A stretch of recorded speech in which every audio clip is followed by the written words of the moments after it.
Καλημέρα σας. Good morning.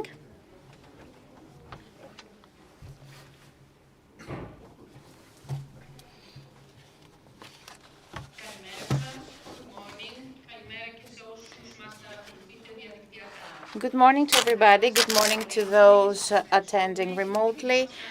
Thank you for the honor for participating in the second day of this conference on the policies for migration and asylum, challenges and perspectives. This conference is one of the actions of the project about the expertise for the fundamental rights by institutions that work on migration and asylum. The project is funded by the EA grants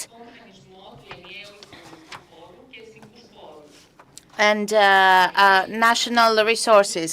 The EA grant consists of Iceland, Liechtenstein, and Norway for a green Europe without exclusions. This second day is about the new pact on migration and asylum, and is taking place in Yannis Kranidiotis' room of the Ministry of Foreign Affairs. We will start with the Deputy Minister of Foreign Affairs, Mrs. Alexandra Papadopoulou, whom I want to welcome to the podium.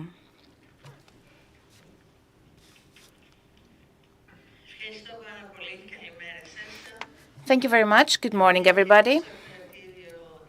Since many of you do not speak Greek, I will refer to you in English later. And the Iceland, Liechtenstein, Norway grants for organizing this conference on migration and asylum policies, and for inviting me to address it on the second day that is dedicated to the new pact. In other words, what is one of the most important policy decisions the EU has ever been called to make. Διότι ανεξάρτητα από το που καθένας στέκεται πάνω σε αυτό το θέμα, because regardless of what are our opinions, the legislation on the new migration that was adopted on February was a very important point for the European Union. The total adoption of the package, which also contains the Pact on Migration and Asylum, is very important, and it means that for the first time, the European Union has a unique tool in order to deal holistically with the migration. This is an achievement with great historical dimensions, since it does not only has to do with what has been agreed on, but they're also very important for all the things that have not been included in the pact. Because most of all, the pact is actually an affirmation that the old system does not work anymore, and that the ad hoc solutions cannot serve the interests of everybody. And still is a European challenge that calls for European solutions. In the real world, the complexity of the issue demanded a different way forward, one that no member state could or should walk alone. A way forward where all aspects of the issue are better addressed in a manner that is more comprehensive, efficient, and just, based on the principles of solidarity and fair responsibility sharing, exactly as enshrined in the treaties. Back in 2020, President von der Leyen referred to the Commission's then package proposal as a fresh start. This was much needed, especially for first entry member states like Greece that deeply felt the transforming impact of the migration effect in their societies. In the 4 years that have since passed, the EU demonstrated commitment and determination in getting the pact adopted, despite the many difficulties and diverging perspectives. And it did so under the ever-watchful eye of an exhausted public opinion that were often tempted by pseudo-solutions to the matter.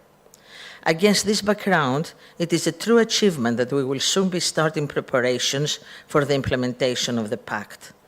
Major geopolitical developments that came into play in the meantime further highlighted the need for a more comprehensive migration policy.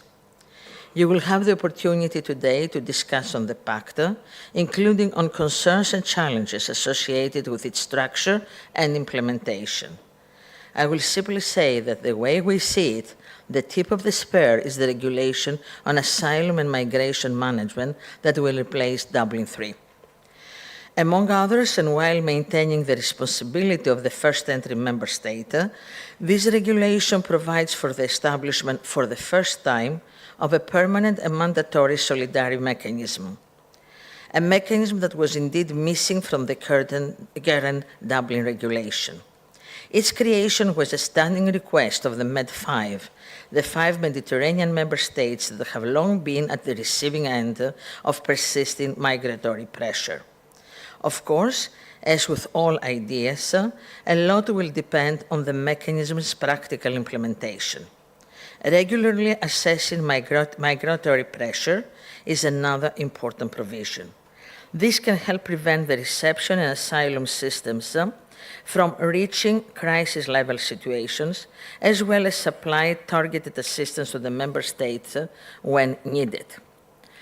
The regulation addressing situations of crisis, a force majeure, also deserves a special mention, because it is also the first time that the concept of the instrumentalization of migration as a hybrid threat is introduced in a legislative text. Greece's contribution to the negotiation process was decisive, also on that point, due to regrettably first-hand experience. Είναι το σύμφωνο η τέλεια συμφωνία? Φυσικά και όχι. Το σύμφωνο... Is this pact the perfect solution? No. It's just a compromise, and as a compromise, it cannot be perfect. Is the pact the best way in order to deal with all the challenges? It's the best thing we could have given the circumstances. It's the most effective tool, probably. It's the best tool for more effective control and management. As we're proceeding towards a new era, a new phase, this tool, this pact, is what we need to focus on. At the same time, we should not leave aside the tools, the more traditional tools that we have, such as better protection of our external borders, which is a very critical issue, as it always was. We need to fight the traffickers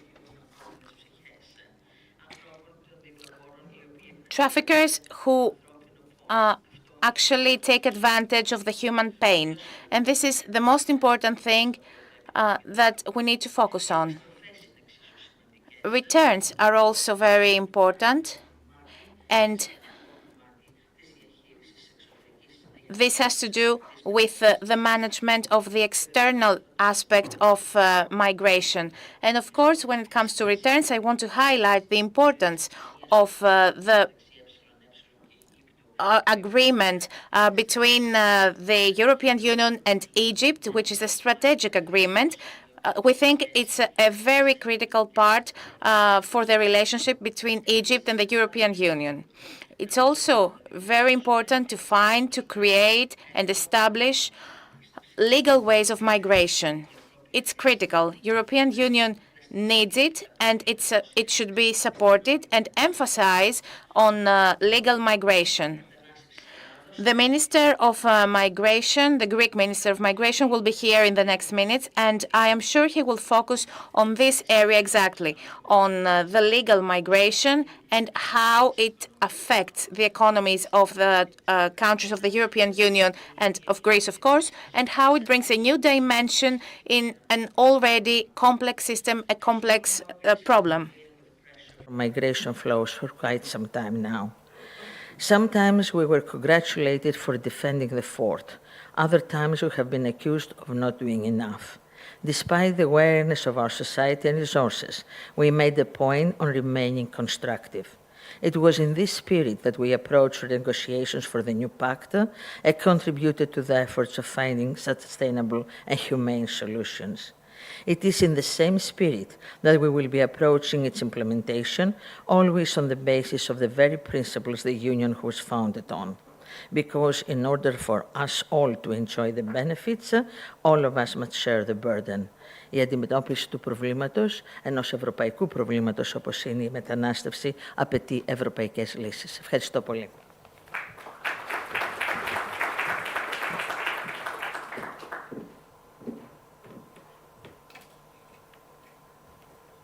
Σας ευχαριστούμε πολύ. Thank you very much. We will continue with the greeting of the Greek Ombudsman, Mr. Andreas Potakis. Mr. Potakis, you've got the floor.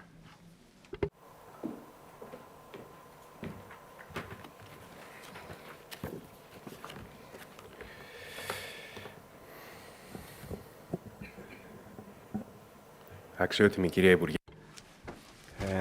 Dear Minister, Your Excellencies, dear friends, ladies and gentlemen, first of all, I would like to thank you all for accepting the invitation of the Greek Ombudsman for this event, for this discussion on the new Pact on Migration and Asylum. I would like to thank the Ministry of Foreign Affairs, the Deputy Minister, and apologize for the delay in starting.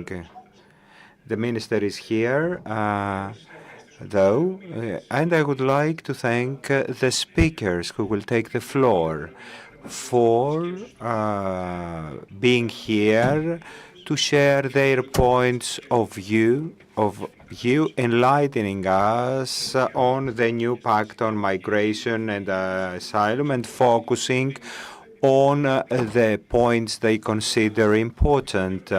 And apologize for all of you who attended yesterday's meeting, during which we presented the conclusions on the conditions and reception facilities, and I apologize because at a great point my greeting will be a repetition of the main points I mentioned yesterday.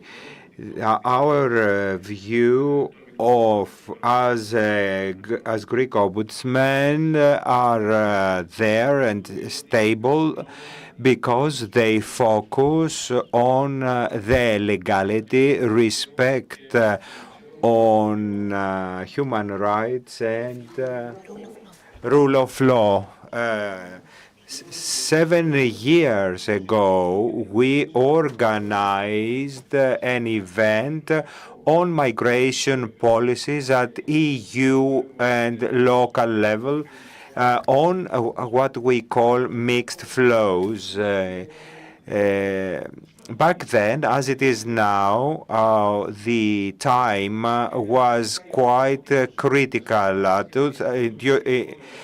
Back then, we focused on the conclusions on these flows. We had third-party nationals flowing 2014, 2015, and a year after the shared declaration, joint declaration, EU-Turkey. We focused on the structures, Greek structures, and the report back then was an overview of all the conditions at that time, the reception facilities, the screening, and until all until an application is submitted with positive or negative results. We focused then on the living conditions and the integration of migrants, and we commented on all these issues of integration. Since 2017 till today, the Greek ombudsman, focusing on its role objectively and independently, undertook initiative and reported more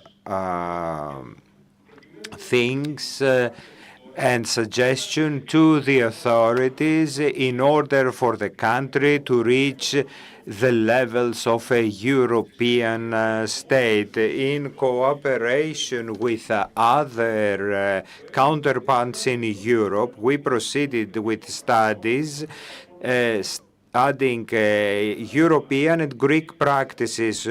In 2018, we had a special report for the relocation program of asylum petitioners. That was a pilot program which ended unfortunately, and we had the comparative study for the management of mixed flows with other counterparts. We focused on the reception, integration, and the mechanisms of relocation or return. And last, yesterday, the Ombudsman tried to offer an updated approach of the condition, focusing on the condition and the procedures of hosting migrants. A lot has changed since 2017. Especially on the procedures. Of course, in our report yesterday, we criticized the points that we consider to be an impediment. On the other hand, we highlight best practices already implemented in the public administration.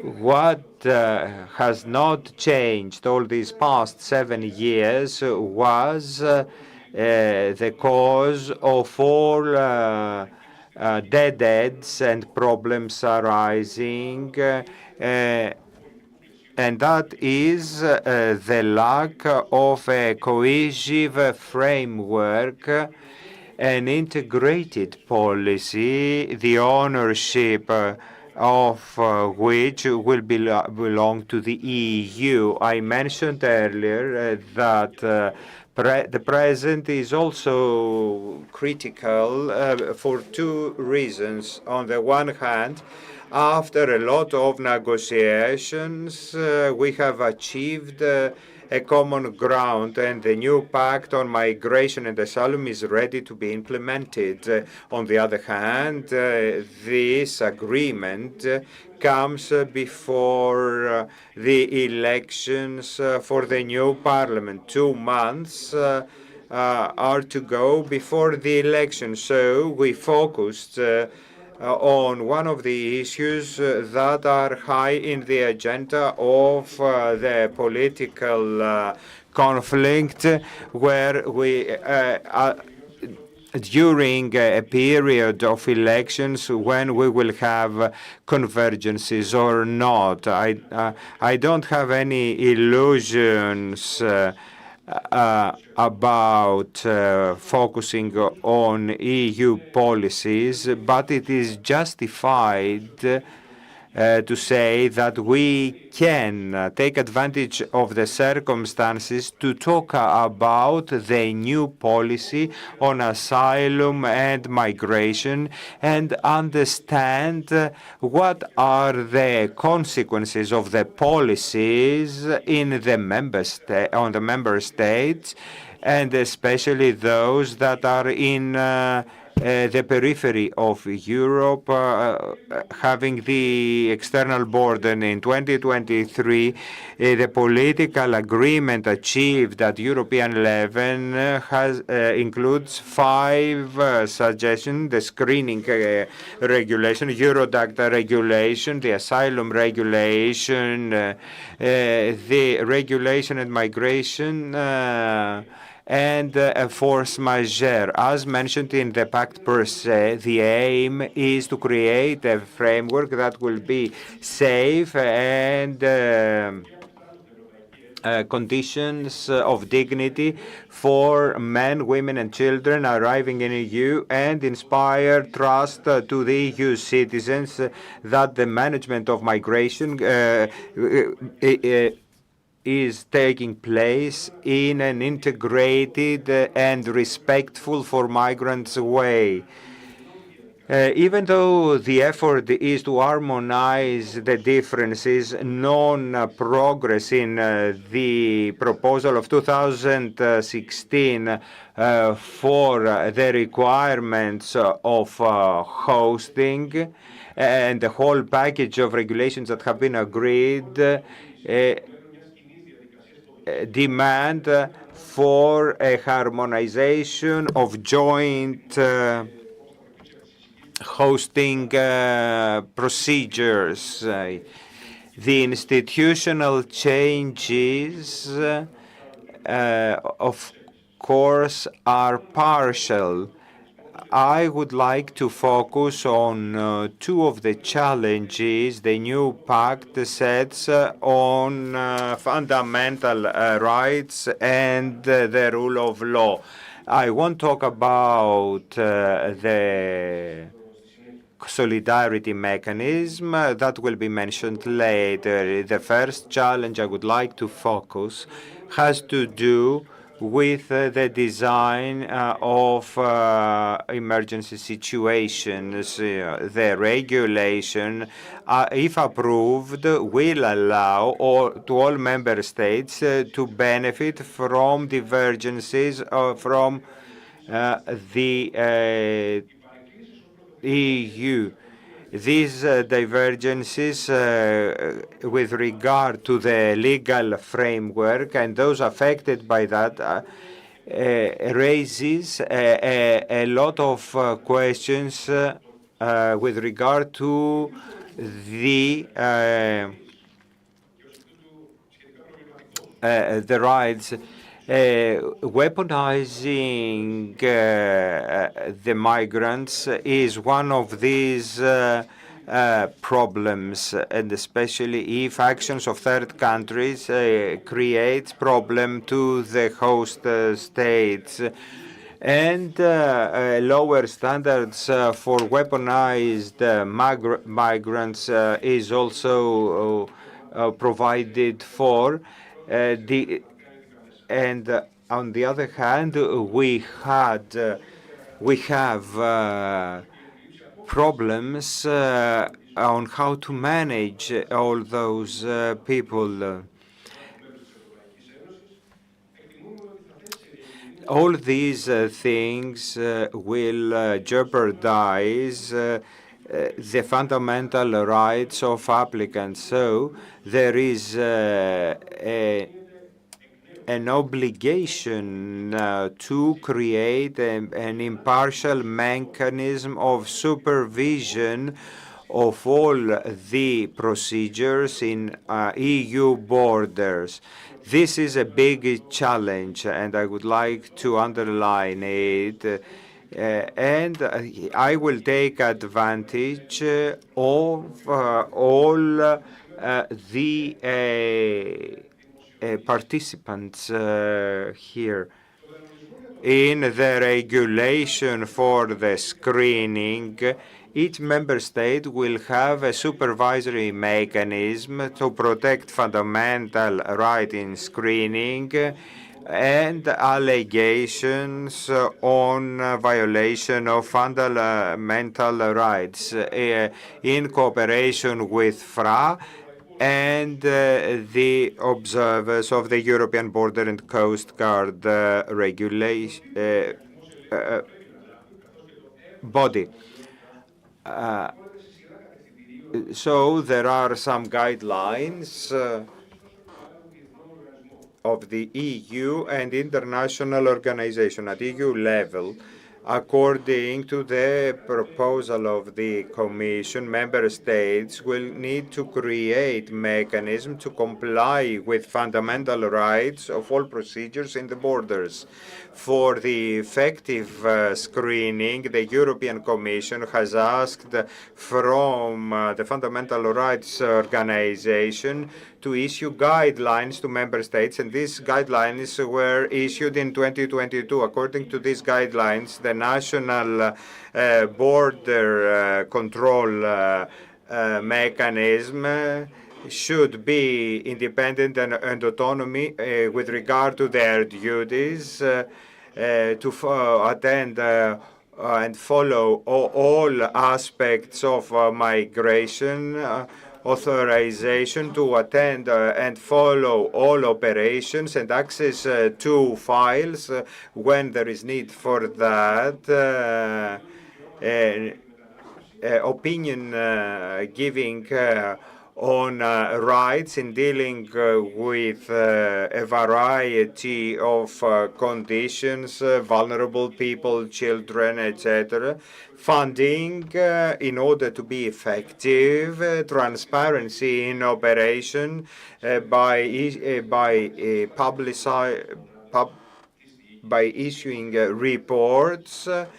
And of course, on the part of the state, there is an obligation to inform national mechanisms of border quite frequently. So there is a recommendation to extend all this know-how of national organizations like the Greek Ombudsman. These guidelines for the national border mechanism demand specialized personnel, an integrated approach, and funding. For me, it is clear that the internal bodies of administration in a form of administrative commission cannot play this role. The Libe, when brought yesterday, last year in 2023, guidelines on the screening, underline the necessity of independent mechanism beyond screening, supervision, detention, with full capacity of access to members and data. With regard to international organization, I focus on the Organization on Prevention of Torture. The Ombudsman of the United Nations and the High Commissioner, and they all want and demand the broadening of this mechanism to include rescues and other conditions of emergency. On the other hand, in a joint declaration, SECRE, in cooperation with other NGOs, suggesting political and financial sanctions for the states that do not cooperate with the mechanism or avoid implementing its recommendation. Dependence of funding to the member states according to the degree they respect fundamental rights promoting the independence of ombudsmen will enhance those mechanisms and lead to the member states respecting all the acquis communautaire. Focusing on screening procedure, there is a need to have control mechanisms independent in the borders, and this is sine qua non. The Greek ombudsman will service its constitutional duty, promoting the protection of fundamental rights and practically respecting all charters, promoting thus administrative policies that are compatible with a free democratic rule of law state.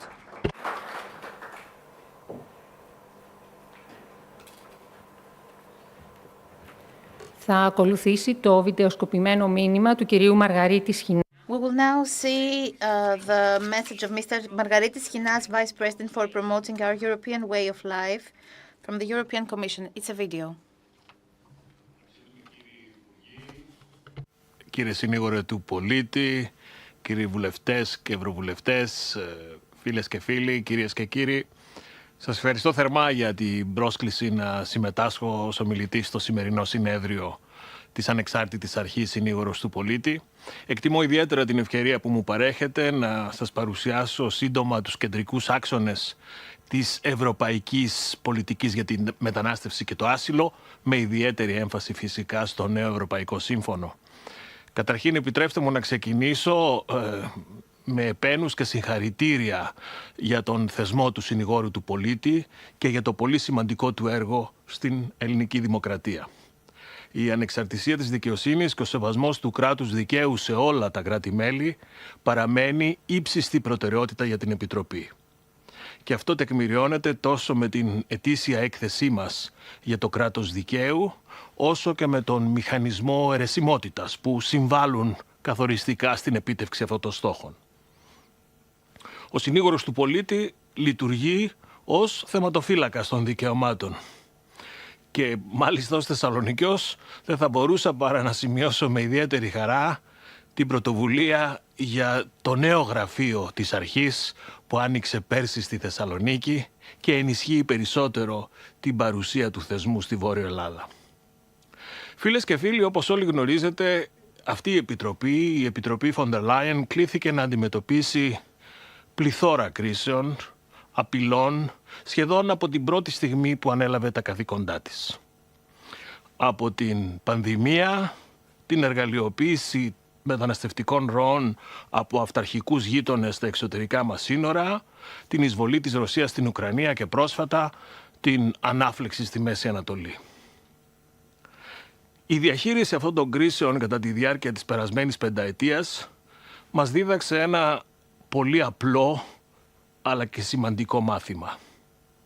Είναι πια σαφές πως αν επιθυμούμε να αναβαθμίσουμε το διεθνή μας ρόλο και την παρουσία μας ως Ένωση, αν θέλουμε να βρεθούμε κοντά στη στρατηγική αυτονομία που αναζητάμε, θα πρέπει να μειώσουμε τις υπάρχουσες εξαρτήσεις και να διορθώσουμε τα τροτά μας σημεία. Στην Ευρώπη πρέπει να διορθώσουμε ό,τι δεν δουλεύει και να χτίσουμε ό,τι δεν υπάρχει. Αυτό έχει ιδιαίτερη εφαρμογή και στο νέο Ευρωπαϊκό Σύμφωνο για την μετανάστευση και το άσυλο.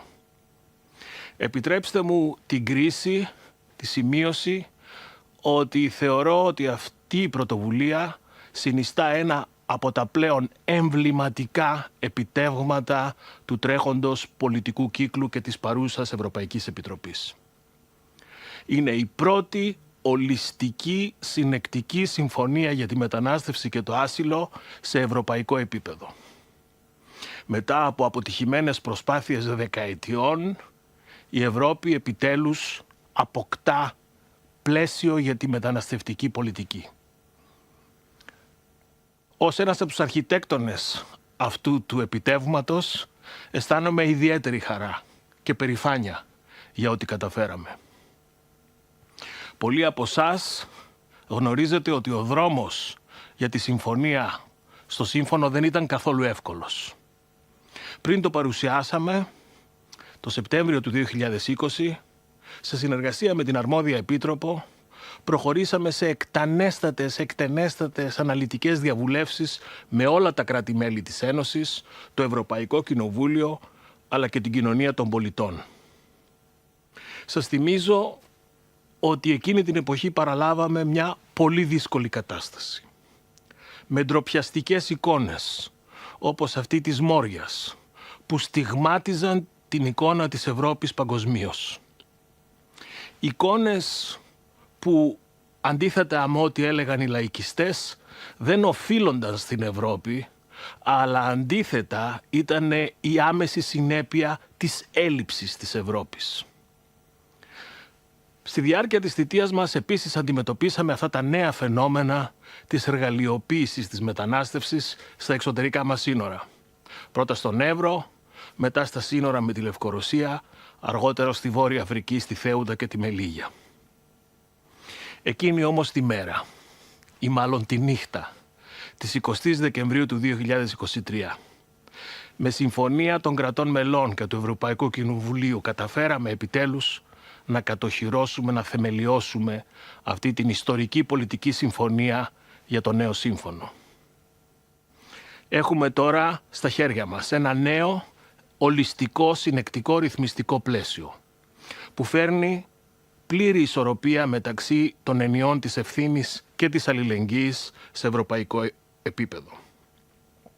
Καταρχήν σε ό,τι αφορά στην ευθύνη. Το σύμφωνο προβλέπει μια νέα υποχρεωτική διαδικασία ελέγχου, την οποία ονομάζουμε screening, που θα λαμβάνει χώρα στην εξωτερική περίμετρο της Ευρωπαϊκής Ένωσης. Όποιος φτάνει στα εξωτερικά μας σύνορα θα ελέγχεται, θα ταυτοποιείται, έτσι ώστε να διαπιστωθεί αν δύναται να λάβει προστασία ασύλου. Σε περίπτωση που η δυνατότητα αυτή δεν είναι υπαρκτή, θα επιστρέφεται πίσω. Η διαδικασία αυτή θα μας επιτρέψει όχι μόνο να επιταχύνουμε τις διαδικασίες στα σύνορα, αλλά και να αποτρέψουμε το φαινόμενο της παράτυπης μετανάστευσης. Σε τελική ανάλυση θα μας επιτρέψει να αναμετρηθούμε με τους διακινητές, αλλά με τους δικούς μας, όχι με τους δικούς τους όρους. Δεύτερον, το νέο σύμφωνο δημιουργεί για πρώτη φορά ένα ισχυρό, εγγυημένο νομικό σύστημα αλληλεγγύης, το οποίο καθίσταται υποχρεωτικό για όλα τα κράτη-μέλη. Το εν λόγω σύστημα θα παρέχει το απαιτούμενο μείγμα αλληλεγγύης σε κάθε κράτος μέλος της Ένωσης, ανάλογα με τη φύση και τα χαρακτηριστικά της πρόκλησης που καλείται να διαχειριστεί. Με απλά λόγια, το υποχρεωτικό αυτό σύστημα θα δίνει κάποια ευελιξία στα μέλη της Ένωσης σε ό,τι αφορά στο πώς θα συμβάλλουν στη διαχείριση του μεταναστευτικού, αλλά δεν θα αφήνει κανένα περιθώριο για το αν θα πρέπει όλοι να συμβάλλουν με τρόπο ουσιαστικό που θα απαντά πλήρως σε κάθε αίτημα αλληλεγγύης που θα διατυπώνεται. Σημειώστε ότι το νέο σύμφωνο διαθέτει επίσης ειδικές πρόνοιες για περιπτώσεις κρίσεων ή ακόμα και εργαλειοποίησης των μεταναστευτικών ροών. Έτσι, ένα κράτος μέλος που υφίσταται μια ιδιαίτερα πιεστική συνθήκη όπως η παραπάνω, θα έχει πλέον τη δυνατότητα να ενεργοποιήσει ταχύτερες υπηρεσίες βοήθειας και αλληλεγγύης, που θα το επιτρέπουν άμεσα αποτελεσματική διαχείριση της συγκεκριμένης κατάστασης. Φίλες και φίλοι, είναι πολύ σημαντικά αυτά τα επιτεύγματα, δεν αρκούν όμως στο να δημιουργήσουν ένα σύστημα που θα λύνει όλα μας τα προβλήματα που συνδέονται με τη μετανάστευση στα σύνορά μας. Χτίζοντας το οικοδόμημα της Ευρώπης για τη μετανάστευση και το άσυλο, θα πρέπει να υπάρξει μια πρόνοια και για μια πόρτα αν θέλουμε πραγματικά να σταματήσουμε τους ανθρώπους που προσπαθούν να μπουν στην Ευρώπη από τα παράθυρα. Προς αυτή την κατεύθυνση κινείται και η νέα μας πρόταση για τη δημιουργία μιας νέας ευρωπαϊκής δεξαμενής ταλέντων. Η πρωτοβουλία αυτή θα αξιοποιήσει την οργανωμένη, νόμιμη και ελεγχόμενη μετανάστευση προκειμένου να αντιμετωπιστούν κενά σε κρίσιμους τομείς της αγοράς εργασίας, εκεί που η Ευρώπη υποφέρει από ενδυμικές πια ελλείψεις εγχώριου εργατικού δυναμικού. Και όλα αυτά με όρους που καθορίζονται από την Ευρώπη για την Ευρώπη. Κλείνοντας, θα ήθελα να υπογραμμίσω πως ο ρόλος που διαδραμάτισε η Ελλάδα σε όλη αυτή τη διαδικασία συνδιαμόρφωσης των προτάσεων για το σύμφωνο τα τελευταία 5 χρόνια υπήρξε ιδιαίτερα σημαντικός. Στις σύνθετες διαπραγματεύσεις που προηγήθηκαν, η Ελλάδα ανέλαβε συντονιστικές πρωτοβουλίες, πάντοτε αποσκοπώντας την εξέβρεση κοινά αποδεκτών λύσεων, ιδιαίτερα εργαζόμενοι με συνέπεια με τις χώρες του Ευρωπαϊκού Νότου. Είμαι πεπισμένος ότι η Ελλάδα θα είναι ένα από τα κράτη-μέλη που έχει τα περισσότερα να κερδίσει από αυτή τη συμφωνία. Χαίρομαι που η χώρα μας άδραξε την ευκαιρία και λειτουργήσε ως επικοδομητικός συμμέτοχος, έτσι ώστε να φτάσουμε στο τελικό αποτέλεσμα. Φίλες και φίλοι, οι αλλεπάλληλες βαθιές κρίσεις που κληθήκαμε να διαχειριστούμε τα τελευταία 5 χρόνια έχουν καταστήσει σαφές πως ανεξάρτητα από το μέγεθος των κρατών μελών, το γεωγραφικό ή το πολιτικό του στίγμα, μόνο κοινές ευρωπαϊκές λύσεις δίνουν το επαρκές, το αναγκαίο περίγραμμα άμυνας. Αποδείξαμε ότι στη μετανάστευση είναι δυνατές τέτοιες ευρωπαϊκές λύσεις, κοινές λύσεις. Και το πιο σημαντικό, λύσεις που εδράζονται στις ευρωπαϊκές αξίες και στο μοντέλο της κοινωνίας που αντιπροσωπεύει η Ευρωπαϊκή Ένωση. Θέλω να σας διαβεβαιώσω πως η Επιτροπή θα συνοδεύσει όλα τα κράτη-μέλη σε κάθε στάδιο της διαδικασίας εφαρμογής του Συμφώνου που αρχίζει τους επόμενους μήνες με χρηματοδοτική, τεχνική, νομική και επιχειρησιακή στήριξη. Το ίδιο το σύμφωνο καθορίζει την προσέγγιση που απαιτείται έτσι ώστε η διαχείριση της μετανάστευσης στην Ευρώπη επιτέλους να καταστεί αποτελεσματική αλλά και δίκαιη και βιώσιμη. Συγγράψαμε την πλέον πρωτοποριακή αναμόρφωση των κανόνων της Ένωσης από την εποχή της θεσμοθέτησης του χώρου Σέγγεν και της ίδρυσης της ενιαίας αγοράς.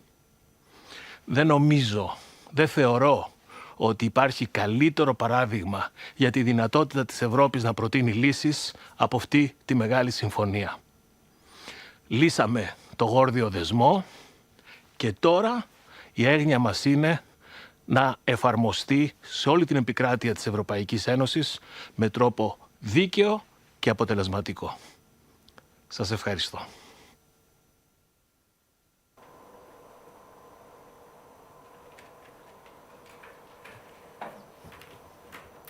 Προχωρούμε στην πρώτη. So let's proceed to our first session about the new Pact on Migration and Asylum. And the Minister of Migration and Asylum, Mr. Dimitris Keridis, will come to the podium.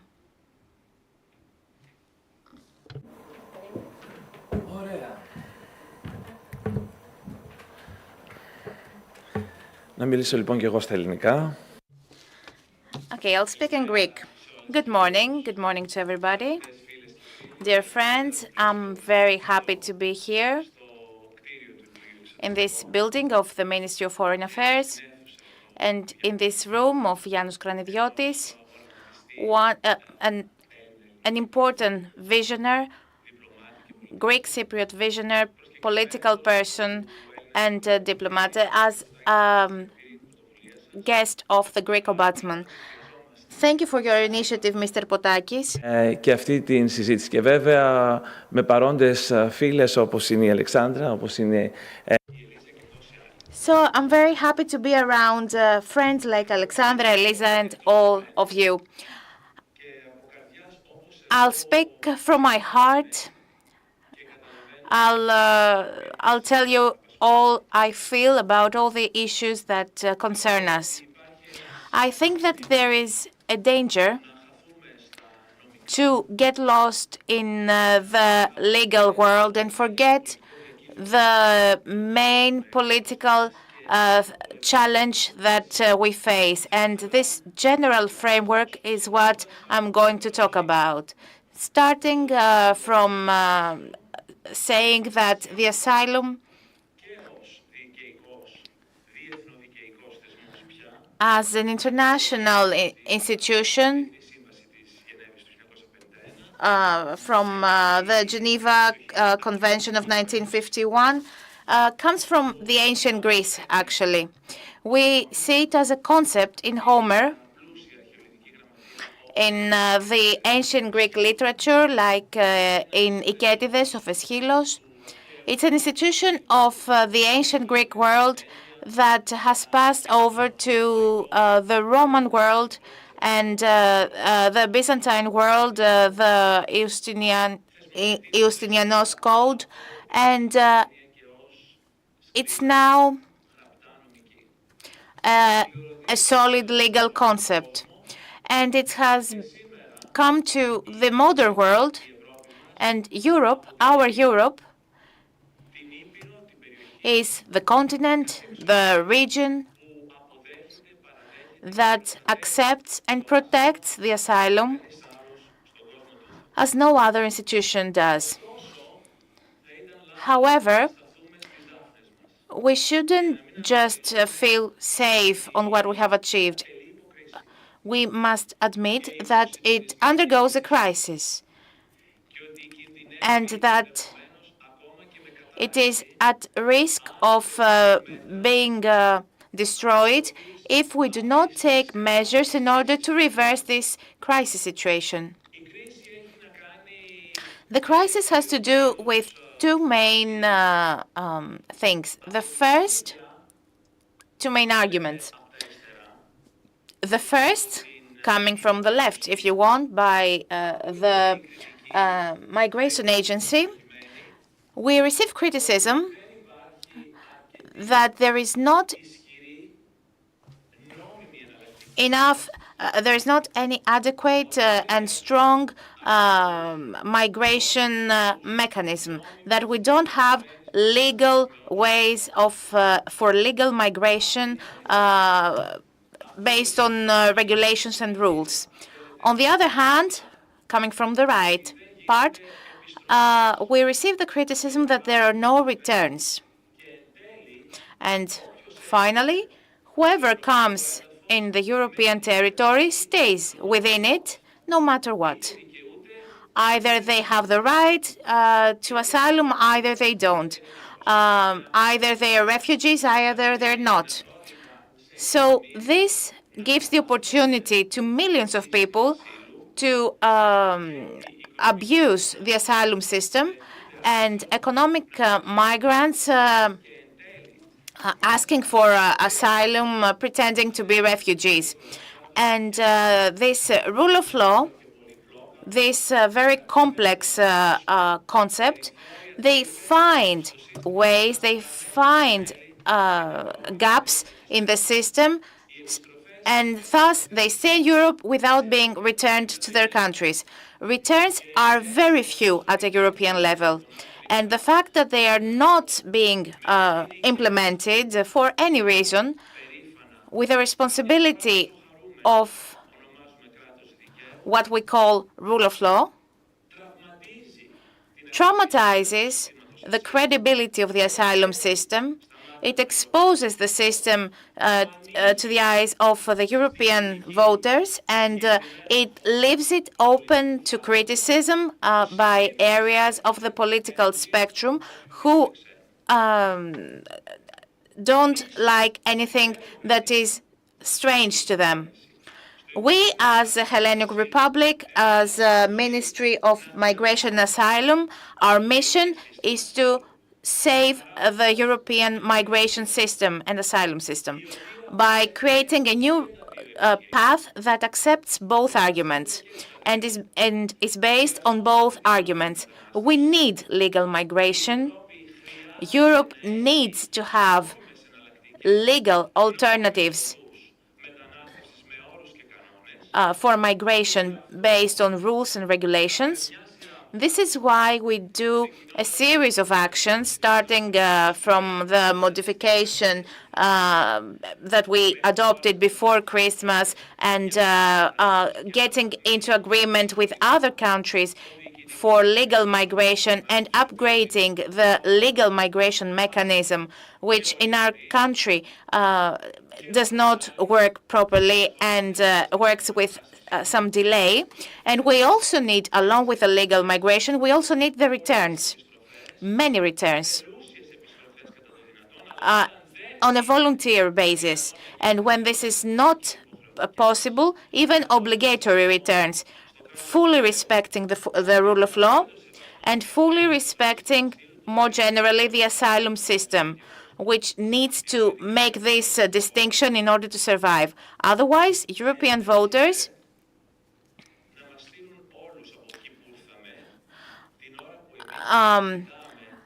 will be very negative towards us while we're discussing about random things about any paragraph of any legal text. And this is the elephant in the room. This is the biggest risk that us, as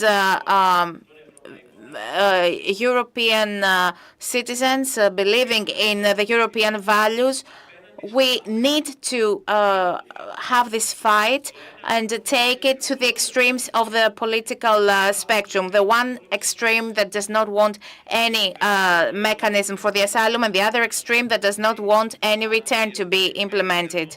So we need, and this opinion that we need to facilitate the traffickers. These are opinions that are heard even to higher levels at the European Parliament and in the LIBE committee. So as to be clear on what we're saying. And since the European elections are approaching, where the main European the European voters will cast their vote, we need to have these things in our minds. While we're speaking about the Pact on Migration and Asylum, the biggest political group of Europe, in their conference in Bucharest, took about 25 steps ahead by adopting as a main motto and main political concept given the elections, the extraterritoriality.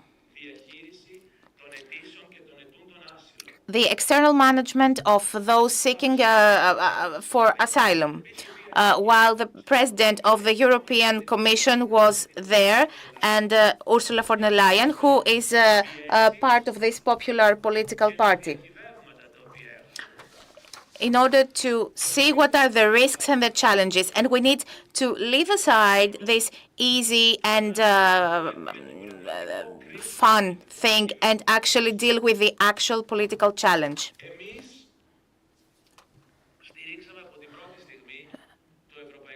We supported the Pact on Migration and Asylum from the beginning. We supported it because we want to support Europe as Greek people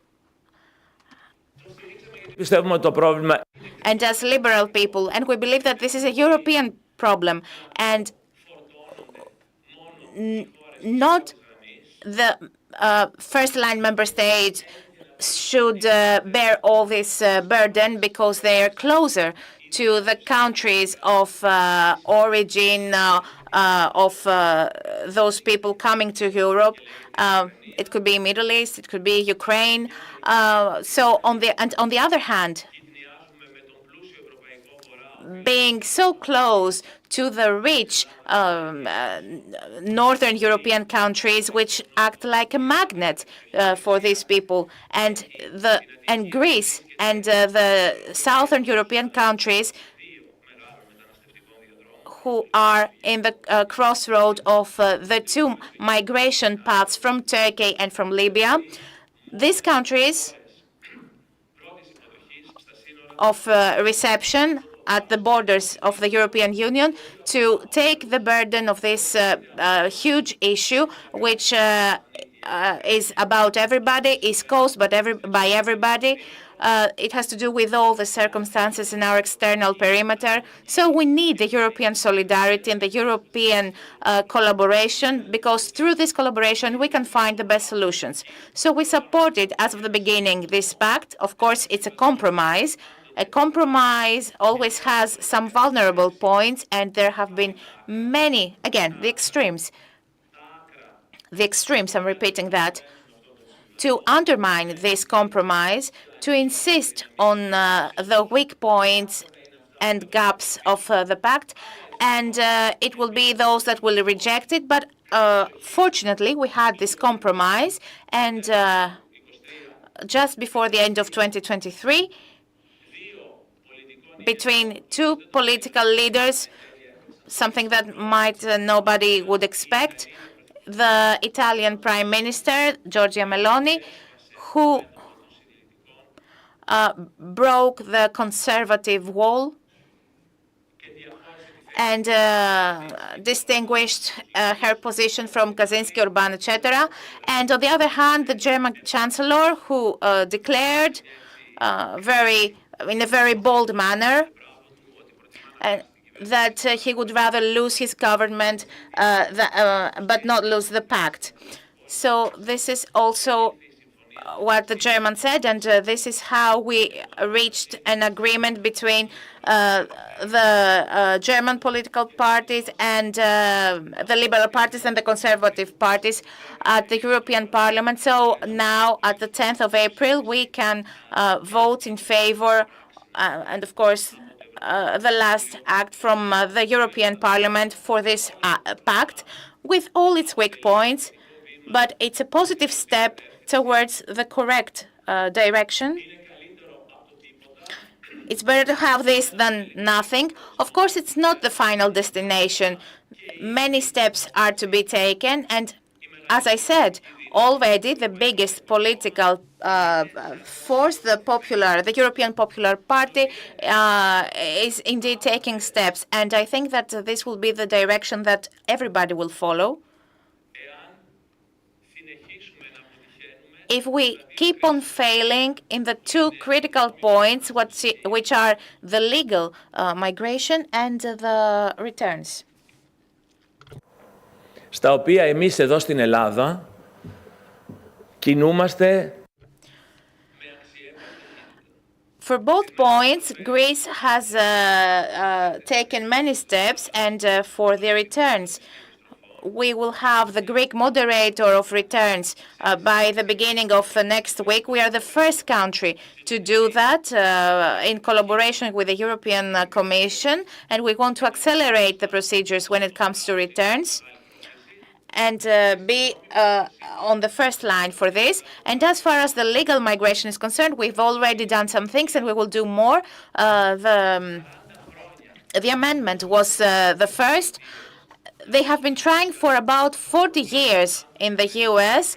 to give permits to the undocumented migrants, as they call them, and they have not yet managed to do that. It was a Republican president, the last, who has tried that, and I don't think that any other Republican president will ever try this again. It was George W. Bush Jr. We did that right before Christmas, and we got a consensus in the Greek parliament of about 262 votes for an issue that is that concerns the whole Europe. We managed to achieve the general consensus, and this regulation is already implemented. So we support legality, the clean procedures based on regulations and with respect to the rights of the migrants, in order to avoid any illegal and irregular situations. In Greece, we are proud. We're proud because we have a national system for recording and receiving the migrants. And of course, we also have a very good organized asylum service.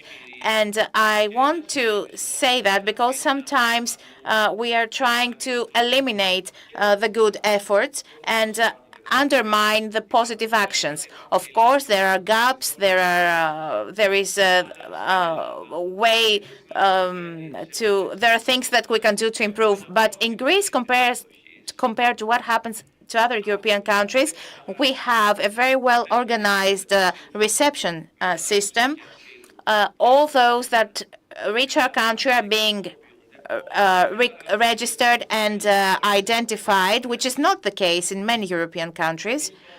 We have already done that, even though we are on the first line, even though we are receiving the biggest waves, but we have managed to do that. Those people are hosted in reception centers, and I have seen with my own eyes the high quality of the services provided, with, of course, all the weak points everywhere in Greece, Veria, Alexandria, Koutsouchero, everywhere in Greece, and that this is thanks to the European support, of course. We don't have the problems that other European countries face, where the waves of migrants are everywhere, on streets, on parks. They don't know how to deal with them, and they are not registered anywhere. So I usually go to European meetings, and I hear the Austrians talking about the thousands of migrants going to Austria and are not being registered, even though Austria is in the middle of Schengen countries. It doesn't have any external borders. So those who go to Austria from Slovenia, Croatia, Slovakia, they should be registered. We don't have such issues in Greece, and we need to highlight that. And when it comes to hosting these people, with all the problems that we may have on our islands, where there are issues, problems with doctors, we don't have doctors for the local population, the Greeks. So we have difficulty in finding them there. And we had launched a program with very high salaries, and nobody, no doctor went to Leros, for example, where we need doctors. And we are giving this fight, we're giving this battle every day. And I want to congratulate the few people working in the ministry for their efforts. And of course, all the collaborating institutions, either they belong in the public sector or are for example, the municipalities or the international organizations like the UN a migration agency.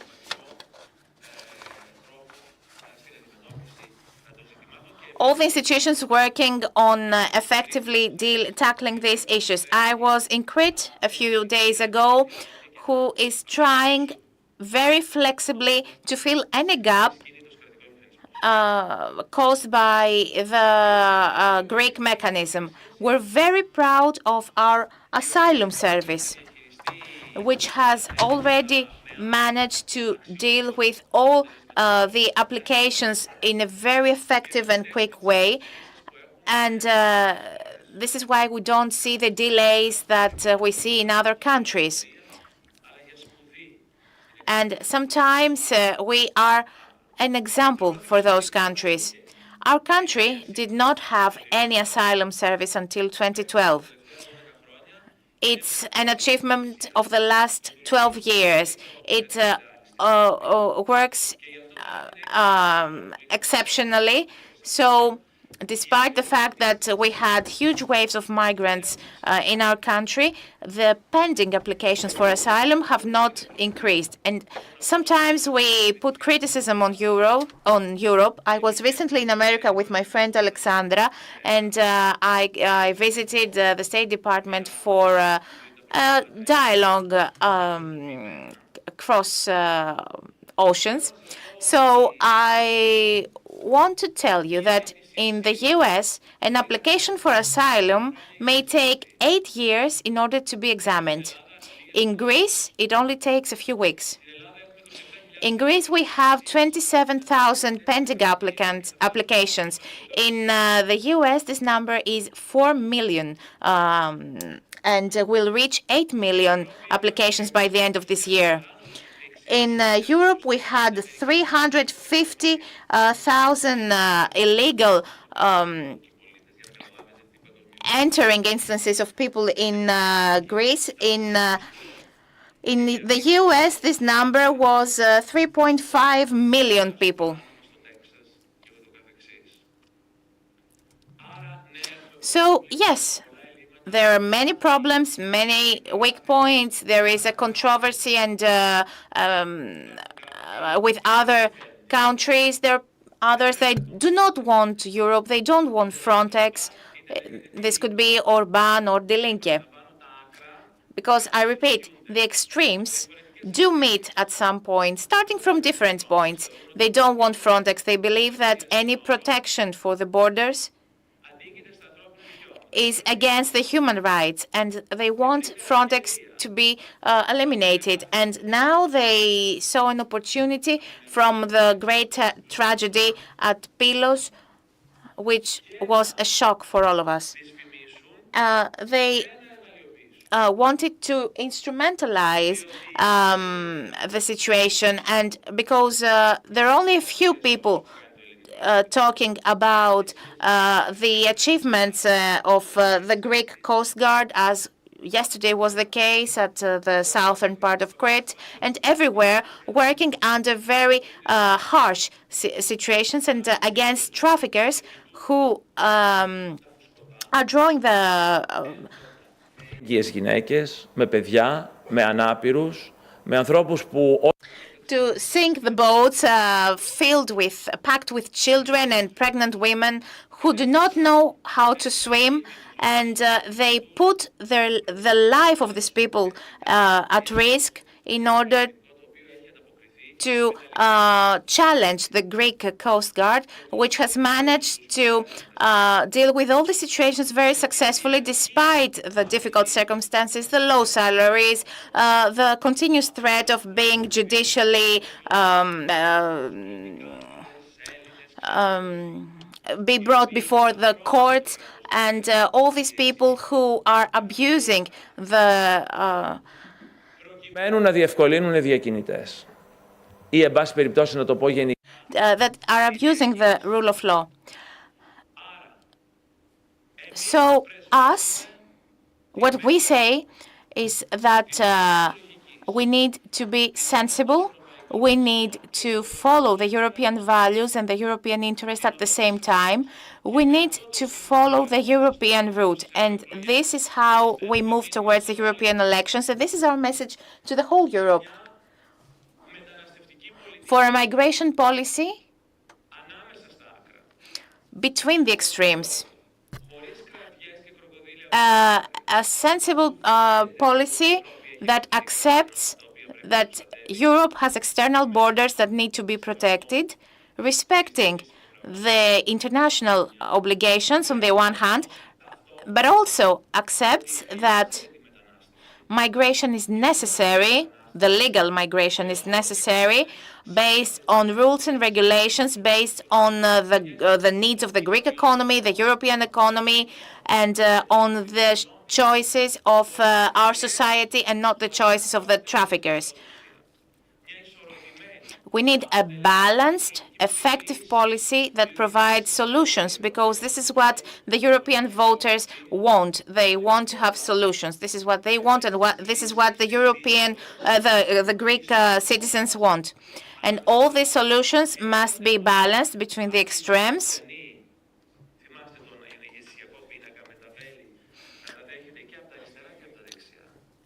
You remember Saint Sebastian, the painting of the Renaissance, who is pressed by both sides. This is what is happening with this pact.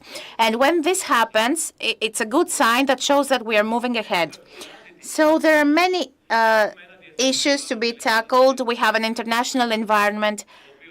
Alexandra knows that, which is on fire. We have Egypt with 9 million refugees, which is a good leverage in order to deal with the migration flows. I will visit Egypt in order to discuss all these things. And in the framework of the strategic framework, we have a strategic council we have on May with our Egyptian friends. And for those who do not have the right to asylum, and for the issue of the legal migration, because we have a bilateral agreement and we want them to come to our country with the airplane, with their papers, and not through this trafficking, paying millions of thousands of dollars for them to come to Europe. So we want to send the message that we have another migration policy which is effective, without shouting, without being naive, and I think that it can provide solutions. Ότι η μικρή, όπως κάποιοι νομίζουν, Ελλάδα, It has been highlighted that Greece can innovate, can lead, and can adopt a policy that respects the Greek and international legislation and its international obligations, but also brings results in this toxic and difficult issue that can be exploited very easily. And thanks to the internet, we have many people who do that, and we need to be in this battle, and we are doing it every day. We are very much criticized by the extremes, but this makes us feel that we're moving towards the correct direction, respecting the national interest and the European values. Again, congratulations for your initiative. Thank you.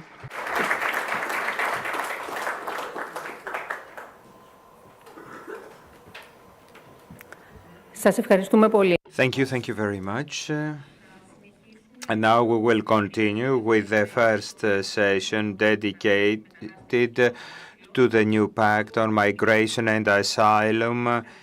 Mr. Dimitris Avramopoulos, Member of Parliament and former European Commissioner for Migration, Home Affairs and Citizenship, want to attend the meeting due to sickness, and we continue with the speech of the Committee on Civil Liberties, Justice and Home Affairs. So I would like to invite Mr. Juan Fernando Lopez Aguilan. We will have an online speech.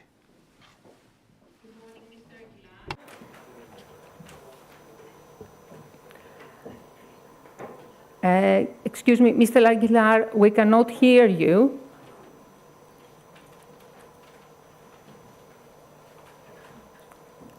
No, I'm afraid that we cannot hear you.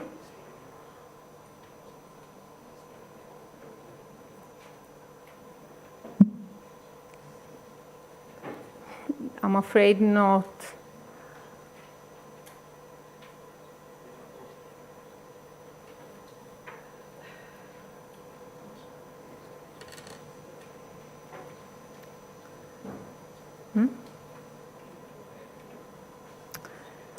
Σας ζητούμε συγγνώμη. We're deeply sorry about that. There is a problem in the connection with the speaker.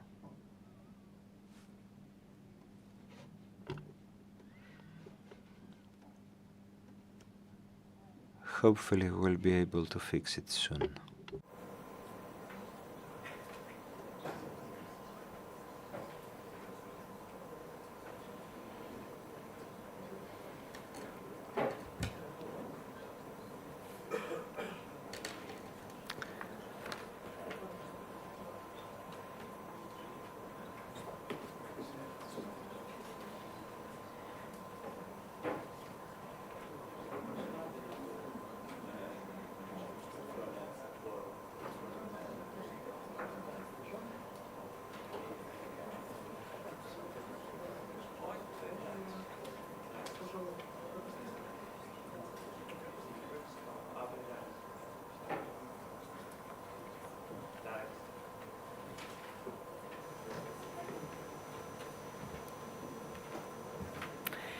Σας ζητούμε συγγνώμη για αυτό το τεχνικό πρόβλημα. Deeply sorry about this issue.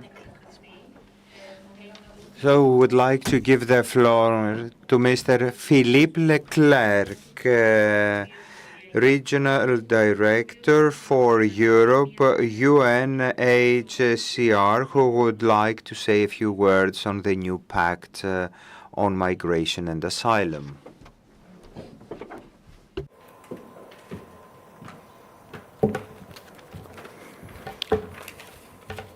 Kalimera. It's always a pleasure to come back to Athens and to see indeed, Minister, the progress achieved in the asylum system in Greece. I was privileged to work in difficult times from 2015 to 2020. And I am back from Samos yesterday with the director of the Fundamental Rights Agency to look indeed at the way Greek authorities are registering from the start people arriving on its shores. I, of course, do not pretend to replace in any way the president of the Libe committee, President Lopez Aguilar, and I hope we will be hearing him very soon. Just I note that the committee has adopted the Pact on Migration and Asylum, and we hope that the European Parliament will do so in a couple of weeks so that the Council can formally endorse it. And I want to thank immediately the Greek Ombudsman, Andreas Potakis, for this initiative just before the Pact is eventually adopted, where we will look later on its implementation. Minister Karidis was referring to the difficult choices made by some political actors like Chancellor Scholz and the Prime Minister of Italy. The High Commissioner Filippo Grandi, who visited Greece just recently, has made also his opinion and the opinion of the institution in charge of the protection of refugees and finding durable solutions for them, to definitely welcome the Pact as an effort to deal comprehensively after so many years of discussions between 28 and then 27 member states to find a comprehensive way of managing migration and asylum. And indeed, we believe that its implementation will be key. There are some areas which are gray and which will need a strong implementation. UNHCR will play its role in making sure that the Pact is implemented, at least for its asylum part, in a protection-sensitive way. And I also welcome very strongly the words of the Greek Ombudsman and many of the independent associations, NGOs who are present in the room, to play a role in key aspects of its implementation that we will be discussing in the panel afterwards, like screening and the crisis and force majeure mechanism, which is also having some areas, if not properly implemented, which could have a strong consequence on the right to apply for asylum. We will also rely both on the current jurisprudence of the Court of Justice of the European Union, as well as of national courts and the European Court of Human Rights, to ensure that the Pact is implemented in the right way. But we do agree with Minister Karidis that the legalization, the complexification of asylum and migration systems has led to the paralysis of the asylum system and more restrictive legislation that we have been implemented for the 30 last years. So indeed, we need more Europe. We need more Europe to efficiently manage the mixed flows so that identification of those in need of international protection can be efficiently provided, and that other channels, be it of migration, family reunification, return, be it voluntary or forced, if persons are not deemed in need of international protection, are indeed implemented as quickly as possible, so that the general public that will pronounce itself in the upcoming elections do not have doubts on the asylum systems of national EU member states as well as European Union as a whole. This is why it is so important for UNHCR to engage strongly in an implementation of the Pact and support EU member states and the Commission in making sure that asylum is applied in the right way and solutions are found for persons who are not in need of international protection. I will provide some additional comments during the panel, but I just wanted to make you know of the position of UNHCR as regards to the Pact in general. Thank you very much. Ευχαριστώ πολύ.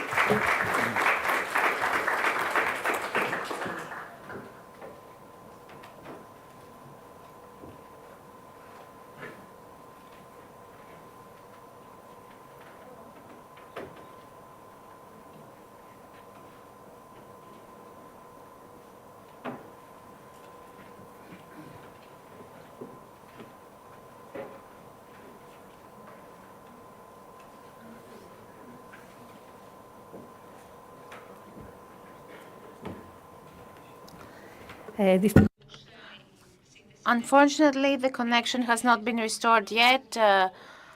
We apologize for that. And now we will take a half-hour break, coffee break, and then Mr. Aguilar will speak.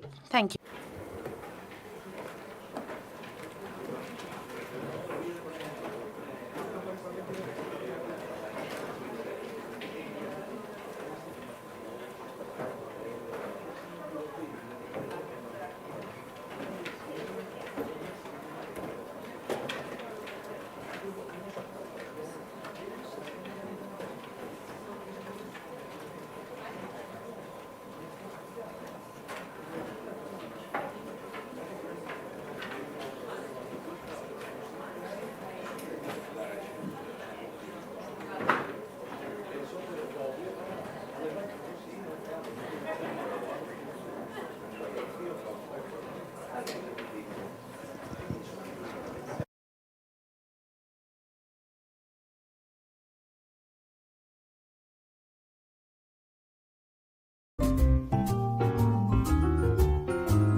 Good morning, Mr. Aguilar. Good morning. We can hear you now very well. Thank you very much for waiting, and we are ready for your presentation with even more interest after this delay. The floor is yours. Good day to you all, and thank you for having me. I'm only sorry that I can't make it live in Athens with you all. And of course, I'm truly sorry about the technical problems that wouldn't allow me to be heard previously, but I'm happy that I can do it now. And I'm intending to share with you for the next 10 minutes some thoughts as the chair of the Committee of Liberties, Justice and Home Affairs, which, as you all know, is the widest competent committee in the European Parliament when it comes to lawmaking, encompassing all the way from fundamental rights, liberties, to security matters, going through Schengen governance, that is free movement, a valuable asset of the European experience, criminal law, procedural guarantees, and for sure, migration and asylum.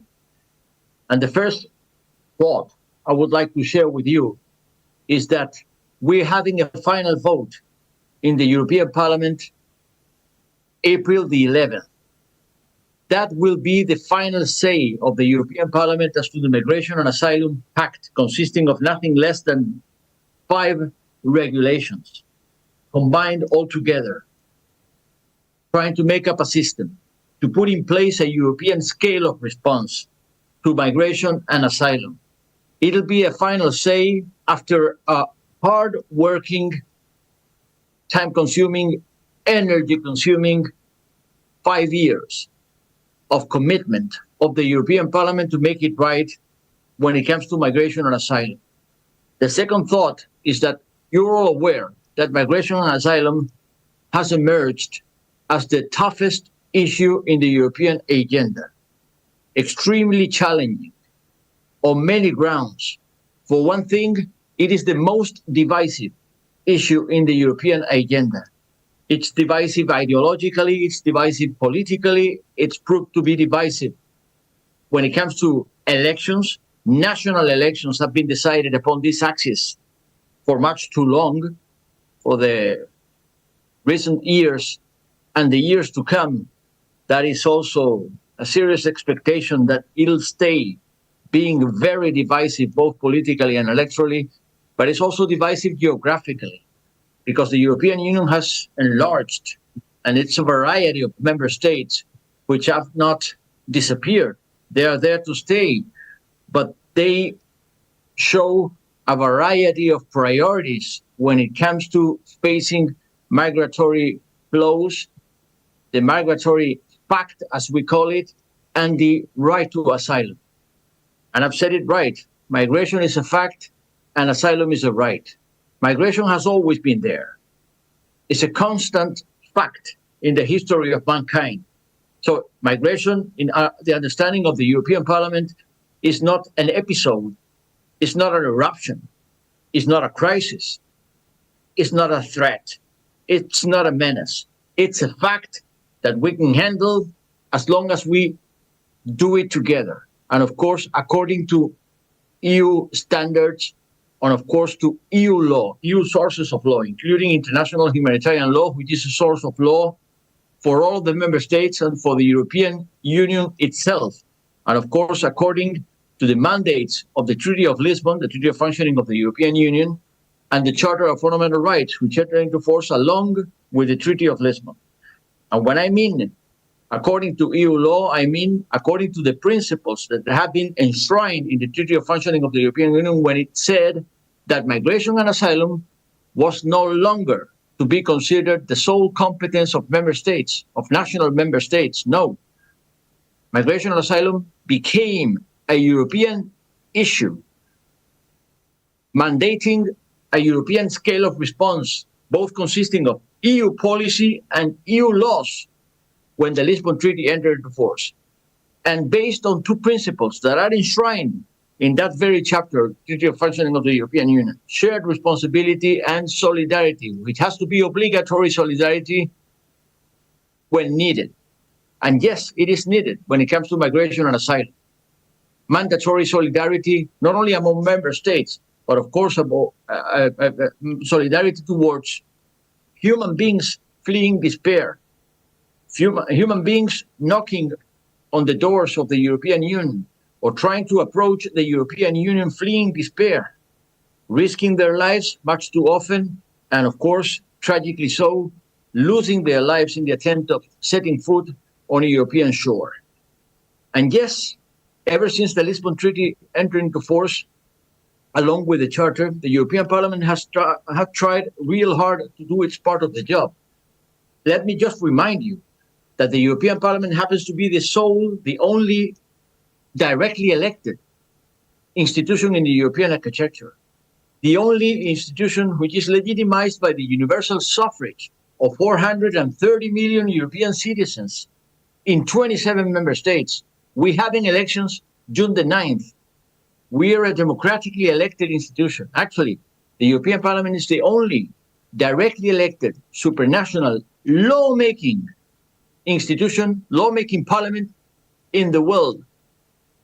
It's absolutely unique. The thing is that we do make laws in the European Parliament, and we have tried to put in place laws as to migration and asylum, filling the mandates enshrined in the Treaty of Functioning of the European Union, the Treaty of Lisbon, and the Charter. But when this mandate of the European Parliament 2024, which is coming to an end, got started, we realized that the situation was both untenable and unfair. Untenable because it aroused a sequence of protests, of lack of missing shared responsibility and missing solidarity. And unfair precisely because solidarity was missing. And we heard the complaints time and again throughout our experience of hearing from not only stakeholders, not only from member states' governments, but also from humanitarian organizations, IOM, UNHCR, Save the Children, Red Cross, and of course traveling to the external borders of the European Union, particularly in the so-called frontline member states. I'm talking in a Greek seminar to a Greek audience. And I know that you are all well aware and sensitive about what a frontline member state means when it comes to these challenging issues. It's the case of Greece, certainly, of all of its islands, certainly. It's the case of Cyprus, it's the case of Malta, it's the case of Spain, the only terrestrial external border of the European Union with the African continent, Ceuta Melilla, as Vice President Skinas made it clear, and including the Canaries, which is an Atlantic route to the European Union, which happens to be, some years now, the most perilous and the deadliest death toll of the migratory routes to the European Union. El Hierro has been receiving thousands regularly, every weekend, some years now. Just in 2023, 41,000 were rescued by Maritime Rescue Spain in the waters of the Canaries. But reportedly, 6,000 perished in the attempt of making it to the Canaries. It's an unbearable death toll. So the thing is that we were convinced that we have to do our best to right the wrong, to miss the gap, and of course to fill the missing link, which was precisely securing shared responsibility and solidarity, particularly in the frontline member states, which includes Greece and its islands. And that is why we got started in this mandate of the European Parliament in the legislative procedure of this combined new migration and asylum system consisting of 5 regulations. You're all familiar with the content of this so-called Migration and Asylum Pact. The RAM regulation, which means the Regulation on Asylum and Migration Management, number 1. The screening regulation, reinforcing and enhancing the external borders and identifying who's entering the territory of the European Union. Eurodac, which is a single database identifying biometric and fingerprinting the human beings entering the territory of the European Union so that we can prevent absconding, and a common set of rules as to handling asylum requests, regulation of asylum procedure, common standards, and then a crisis regulation, meaning a European scale of response when there is a sudden mass influx in a certain external border of the European Union, which demands a higher degree of binding solidarity, of obligatory solidarity. Having reminded the difficulty of the challenge and the effort that we have carried out, let me just remind again that the European Parliament, being a democratically elected body, is also a pluralistic body for sure. No political group in the European Parliament has ever had the numbers, the seats, to legislate on its own, to adopt laws in such a complex, pluralistic social fabric as the European Union is represented in the European Parliament. It takes a lot of compromising. It takes a lot of negotiation round the clock, 24/7. And it takes a lot of coming together through mutual concessions, which we call compromises. By that, I am announcing that after the whole lot of work that we carried out together, making a strategic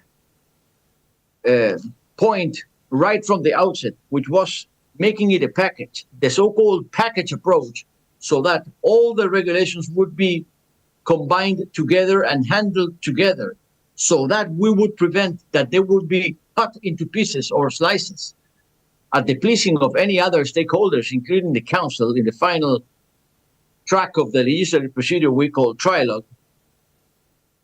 According to all these difficulties of the and sophistication of the European legislative procedure, we had to make a lot of concessions to each other. I'm the chair of the Libe Committee of Liberty, Justice and Home Affairs. I am honored to be the chief negotiator of the package throughout the legislative procedure, but I'm also a Spanish socialist. And I am well aware that it would be childish or impossible to ask to feel my ambition and my views and to feel my agenda, even my political agenda, through the negotiation process, because I am well aware of how it is like in the European Parliament. When you negotiate, you have to incorporate someone else's demands, someone else's views, someone else's priorities. Meaning that when we had the vote in the European Parliament, more than 1 year now, April last year, when we had that vote that we call first reading, no one was fully entitled to feel satisfied or happy about it. That's the way it is in the European Parliament. But at least those who voted in favor, including me, were convinced on good grounds that we were making a step in the right direction. We were putting in place rules meant to be binding for the member states, providing some legal certainty, a sound and safe legal framework for the member states to comply with, and for the Commission to fulfill its role as guardian of the treaties and EU law, and for the judiciaries of the member states to enforce those laws when needed, including the judicial redress of the rights created by the system and guaranteed by the system all the way to the European Court of Justice. So we're making a step in the right direction. And finally, once we had that first reading agreement of the European Parliament, then we had to face the Council. And it took us 1 year to come along with the Council, to get an agreement with the Council. For that, we set forth what we called the roadmap. all the way from the French presidency to the Spanish presidency, which saw the final point of an extremely stressing, hard-working negotiation late December. The Council ratified the outcome of that negotiation between the Parliament and the Council, and now it's for the European Parliament to have its final vote, April the 11th. And I'm expecting it'll be finally adopted, but that won't be the end of it. So the final thought I would like to share with you, honestly, would be like this.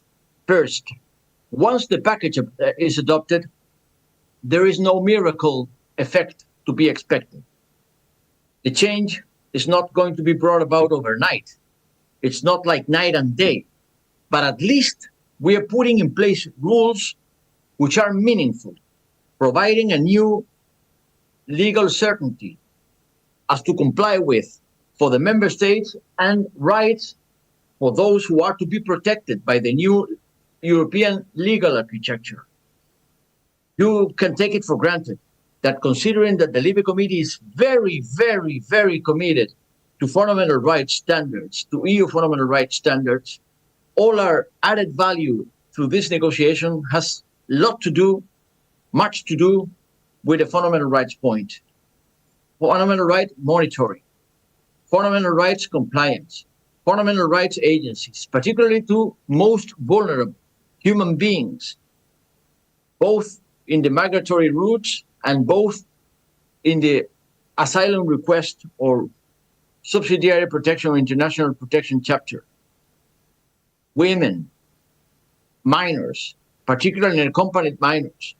We have done our very best to create specific standards to protect the rights of vulnerable people, to enhance devices for family reunification, protecting the rights of mother and children to stay together and be specifically protected in each and every one of the files.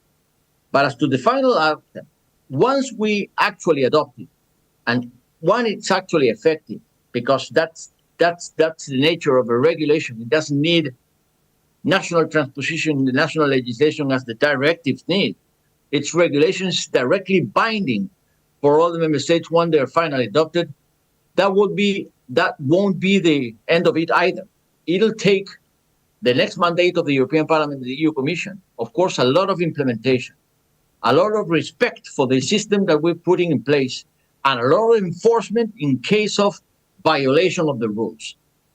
And having said this, there will still much to be done at the political level. For one thing, we need to cooperate better when it comes to search and rescue. We need to prevent tragic episodes of loss of lives in the seas because of lack of cooperation of individual member states' efforts of search and rescue. As for now, search and rescue are nationally based, are national exercises. They need to be combined together. They need to be put together, coordinated. The same that we have to put in place an EU relocation coordinator to relocate people when there is stress in an external border of the situation of a frontline member state. We need to put in place a EU search and rescue framework to help each other, to cooperate with each other, to make sure that no life is lost in the seas because of lack of understanding, cooperation, or mutual trust between the individual search and rescue operations, efforts, or coast guards by the member states. Then we also need to really crack down on the business model of illicit trafficking of human beings. We have actually adopted a new directive against trafficking of human beings. We need to be really tough on the business model of trafficking in human beings and try to make sure that no smuggler or trafficker of human beings goes unpunished. We need to identify them. We need to detect them. We need to make sure that when we prosecute, we are prosecuting the right people. Not of course the NGOs, the humanitarian NGOs, not of course the victims of trafficking, not of course irregular migrants put on the bench. No, the traffickers and the smugglers. We really need to make an example of unity and political will and determination and resolve as to accomplish that goal. And then, of course, must also open legal pathways so that the migrants and asylum seekers do know that they do not need to expose themselves to those international criminal organizations exploiting human beings in despair, charging them with unbearable suffering and deaths which accompany the misery of those human lives for the rest once they have set foot on the European soil. So there's a combination of elements which are not encompassed within the legal framework of the package itself, of the Migration and Asylum Pact. Much to be done. And of course, the external dimension, that's my final word, the external dimension of the migratory flows and asylum requests in the European Union, which means acting together as a globally relevant diplomatic actor to make the best out of diplomatic muscle, diplomatic capacity, diplomatic efficacy to be actually effective when it comes to cooperating with countries of origin and transit. I know it's tough because the European public opinion, the public opinion of the member states to begin with, has been shattered much too long by this negative look towards migration and asylum seekers as they were some kind of a menace or at times a conspiracy against European social model or stability or identity or security. No, we don't see it that way. We need to cooperate with countries of transit of origin, particularly in Africa, which is undergoing a demographic explosion, unprecedented in the history of mankind, doubling its population every 20 years. That is Africa now, a continent in which 60% of the population is below 25 years old, in despair because of drought, famine, wars, oppression, corruption, lack of opportunities, ready to get going on the move, no matter the cost, even at the cost of losing their lives in the attempt they're going to try. So we need to be more effective as to creating opportunities in the countries of transit of origin and understanding too that in every country in Africa, there is a lot of migratory pressure. We tend to think that migratory pressure is a European issue. It's a global issue. There is not a single country in Africa which does not hold within its territory a massive migratory pressure coming from some other countries because people are on the move. I can lead a mission to be Morocco or Mauritania or Senegal just to verify, just to check live, right on the spot, that they complain about suffering migratory pressure, irregular migrants coming from all over Africa, going through their territory, but putting pressure, considering that their resources are so limited, qualitatively inferior as to the resources and the capacity to respond of every individual member state of the European Union, let alone say of the European Union in all. So the conclusion is only evident, self-explanatory. We need to put in place a European scale of response. Migration is not an exclusive challenge for the European Union. It's a challenge globally, in a global world, more visible than ever before in the history of mankind. It's always been there, but it's more visible than ever before and argued about. But the thing is that no member state, no Greece, no Spain, no Italy, but neither Germany, or the smaller, neither the bigger, can actually handle the challenge linked to migratory flows and asylum requests on its own. We need to do it not only together to be effective.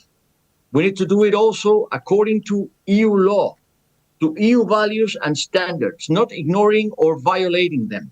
including, of course, the sources of EU law, which are in international law and international humanitarian law, particularly when it comes to maritime law, search and rescue obligations by the member states with the cooperation of Frontex, Asylum Agency, and all of the relevant agencies and international organizations, including IOM and UNHCR.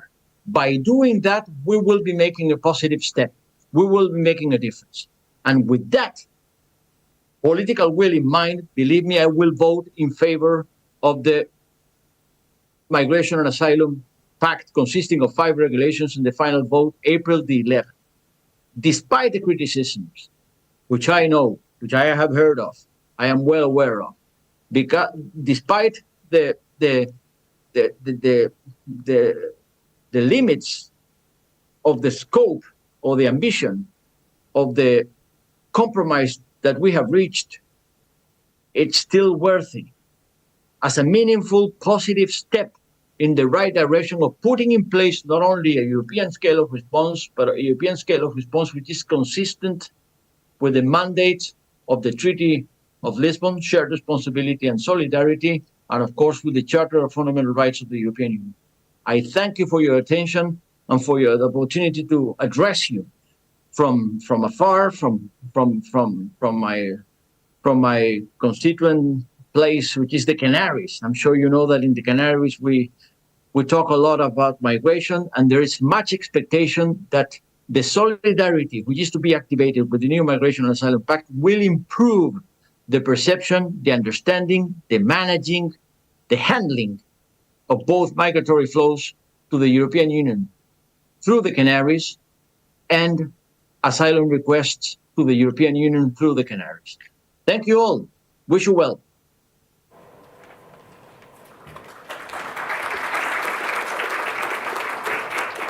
Thank you very much, Mr. Aguilar, for your presentation, leading in the best possible way to the next session dedicated to the border procedures and European law. Η επόμενη συνεδρία που είναι αφιερωμένη στις... The next session is dedicated to the border procedure and European law. Moderator, Nektaria Stamouli, journalist, president of Foreign Press Association of Greece. You've got the floor. Thank you very much for being here today, and I would like to thank the Greek Ombudsman for inviting me to moderate this panel discussion, which I think is very timely, first of all, because it's very close, the vote of the EU Migration Pact, and also migration is a very hot issue always, especially 2 months ahead of the European elections. I have a panel of distinguished guests with me. I have Ms. Monica Ekstrom, is Policy Officer in the Directorate General for Migration and Home Affairs at the European Commission. Ms. Sirpa Rautio is the Director of the EU Agency for Fundamental Rights. Mr. Jonas Grimheden is Frontex Fundamental Rights Officer. And Mr. Philippe Leclerc is UNHCR's Regional Director for Europe.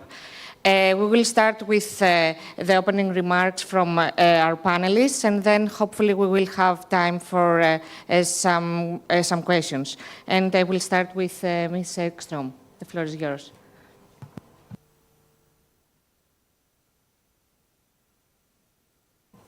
Thank you very much. And thank you very much to the Greek Ombudsman for the kind invitation to this very topical conference today. Could not be more topical.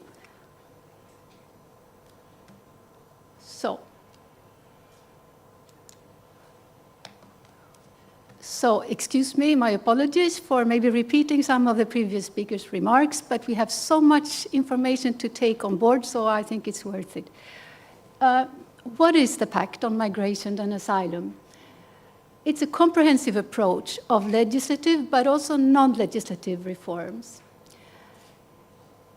to protect our borders while also ensuring fairness between the member states and protecting those in need.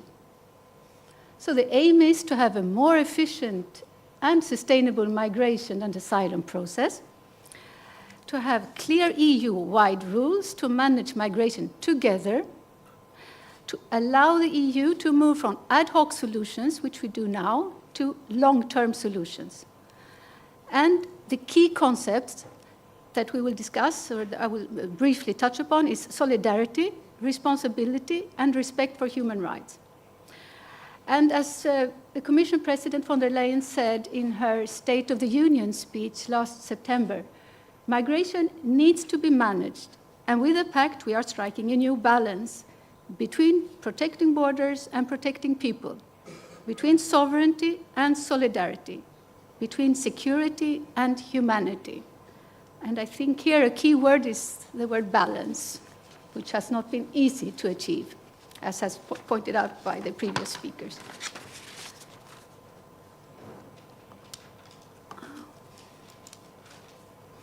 So here is another way of looking at the Pact. It's like a building with different blocks or different pillars, and all of them are important.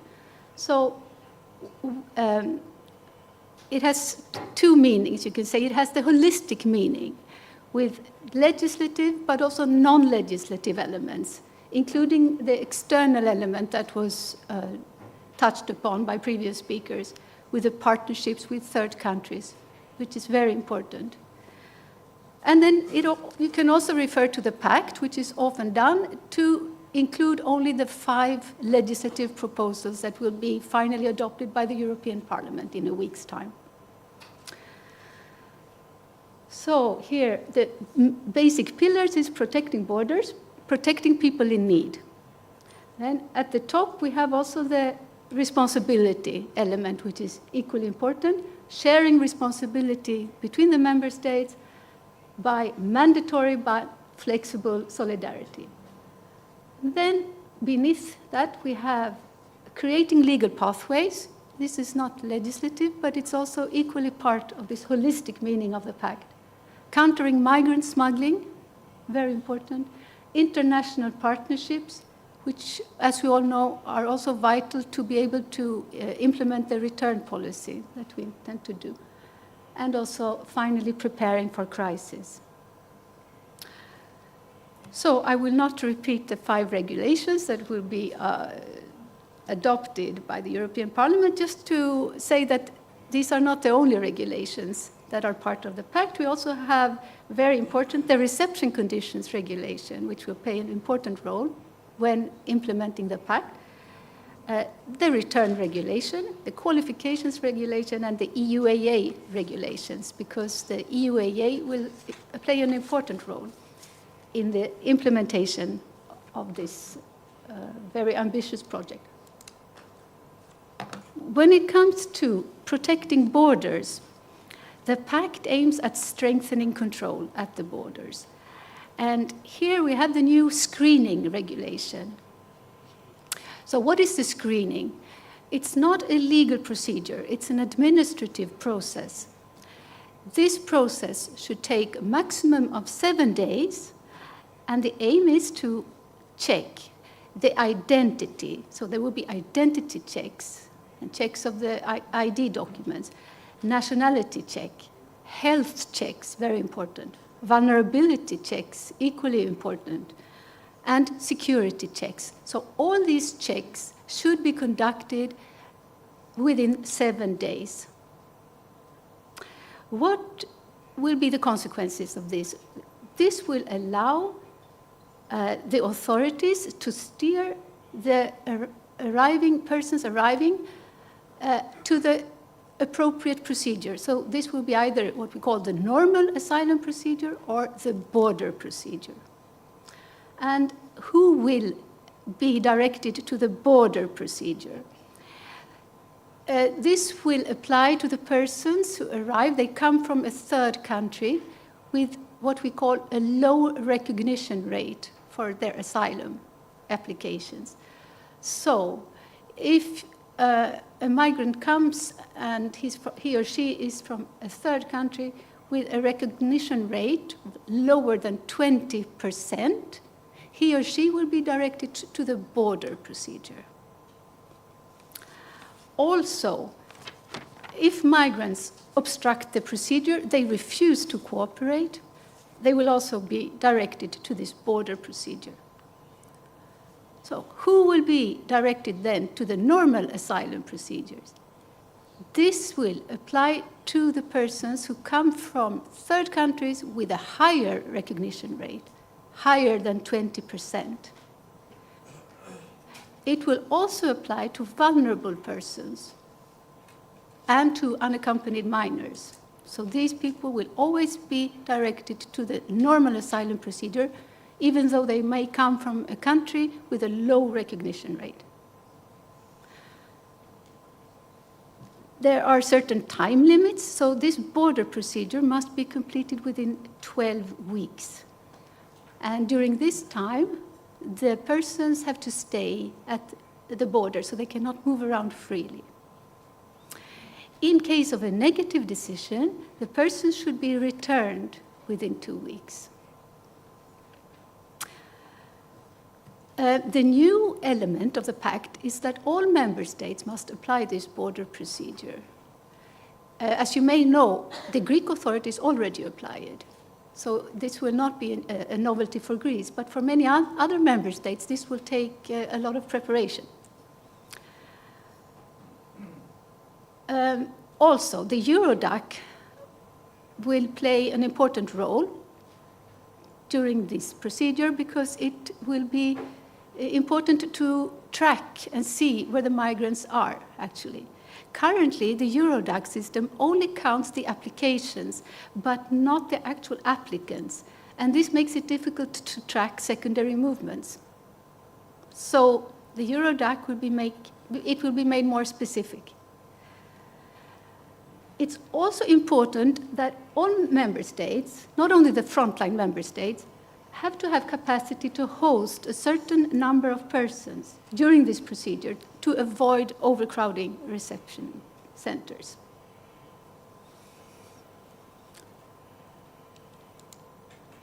So the second key concept is the concept of solidarity. Now we will have mandatory solidarity, as you have heard, but the form it takes is flexible. So the member states can choose between relocations or financial contributions, or there can also be alternative measures like, for example, providing staff or in-kind support. Now, when will this flexible solidarity kick in? It will kick in when a member state is considered to be under migratory pressure. And what does that mean? This will actually be based on an annual report, so there will be an annual cycle now, not like currently when a crisis erupts and no one really knows the scope of it, and it takes some time to gather the necessary solidarity. Now, the aim is that it should be more predictable, so that it will be based on an annual report prepared by the Commission in cooperation with the member states and the EUAA to identify where the migratory pressure is. This is not the Commission does not expect this to be something exceptional, but it's expected that this will take place for several member states every year. And this is when it will kick in, this solidarity mechanism. We already have it. You might have heard of the voluntary solidarity mechanism, that it's already in place and where most member states actually participate, either in form of relocation or in the form of financial assistance. The difference with the Pact is that it will be mandatory for all member states. I now come to the third key notion, or the key concept, which is protecting people in need while fighting abuse. So there are, the Pact is of course based on EU law, including the EU Charter of Fundamental Rights. So it has the necessary guarantees to respect human and fundamental rights. And it includes checks and balances at every stage to ensure, for example, that everyone has the right to apply for asylum in full legality. But it does not only ensure the right to apply for asylum, which is very of course, very important, but it also increases the safeguards for the living conditions and the dignity of the asylum seekers. So that's why there will be specific measures in place to ensure that the reception conditions are adequate and that they are not overcrowded. And just to mention some of the rights that have been improved. So there's now an obligation of legal assistance at all stages, a fundamental monitoring mechanism at the borders, but this I will leave to the subsequent speakers to develop on. For the unaccompanied minors, their rights have been, how can I say, consolidated or improved in the sense that now the member states have to appoint a guardian within a very short period, and the age assessment is also regulated. There are new information rights because information to the migrants who arrive is of key importance, so that needs to be reinforced. And here, of course, interpretation will be a key. As we all know, it's very important for the implementation of all these rights, so that they don't rest just on paper.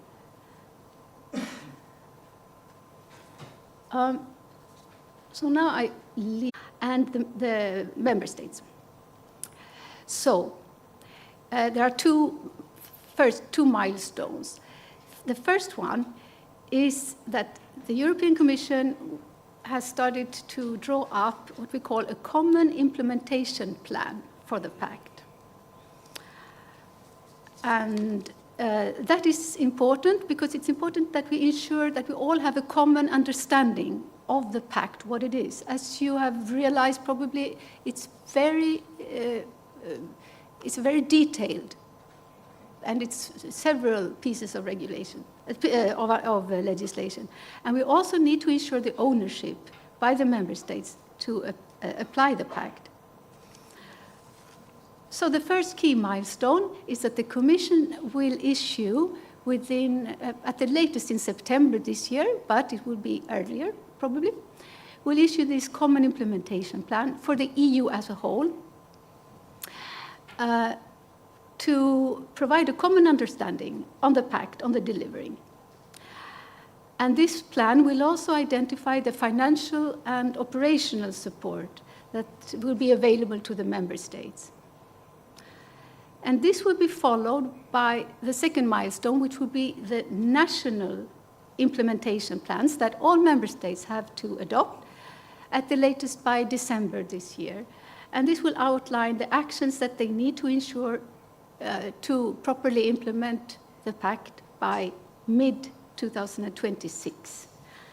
And of course, here the Commission is mindful of the significant efforts and groundwork that is required, that will be required in all member states in terms of the adoption of secondary legislation, transposition, human resources, infrastructure, and equipment. And that's why the Commission will engage bilaterally with the member states, including Greece, of course, to support them to draw up their national implementation plans. And this includes also financial support and operational support through the EU agencies, for example, the EUAA and EU-LISA. So to conclude, we have very interesting and demanding times ahead, and we are convinced that we will work hand in hand to ensure that the Pact can be successfully implemented. Thank you for your attention.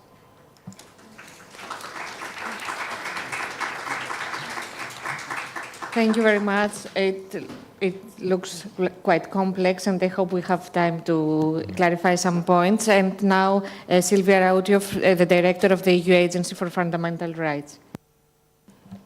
Thank you very much for this opportunity. I would like to start by thanking the Greek Ombudsman Office, Mr.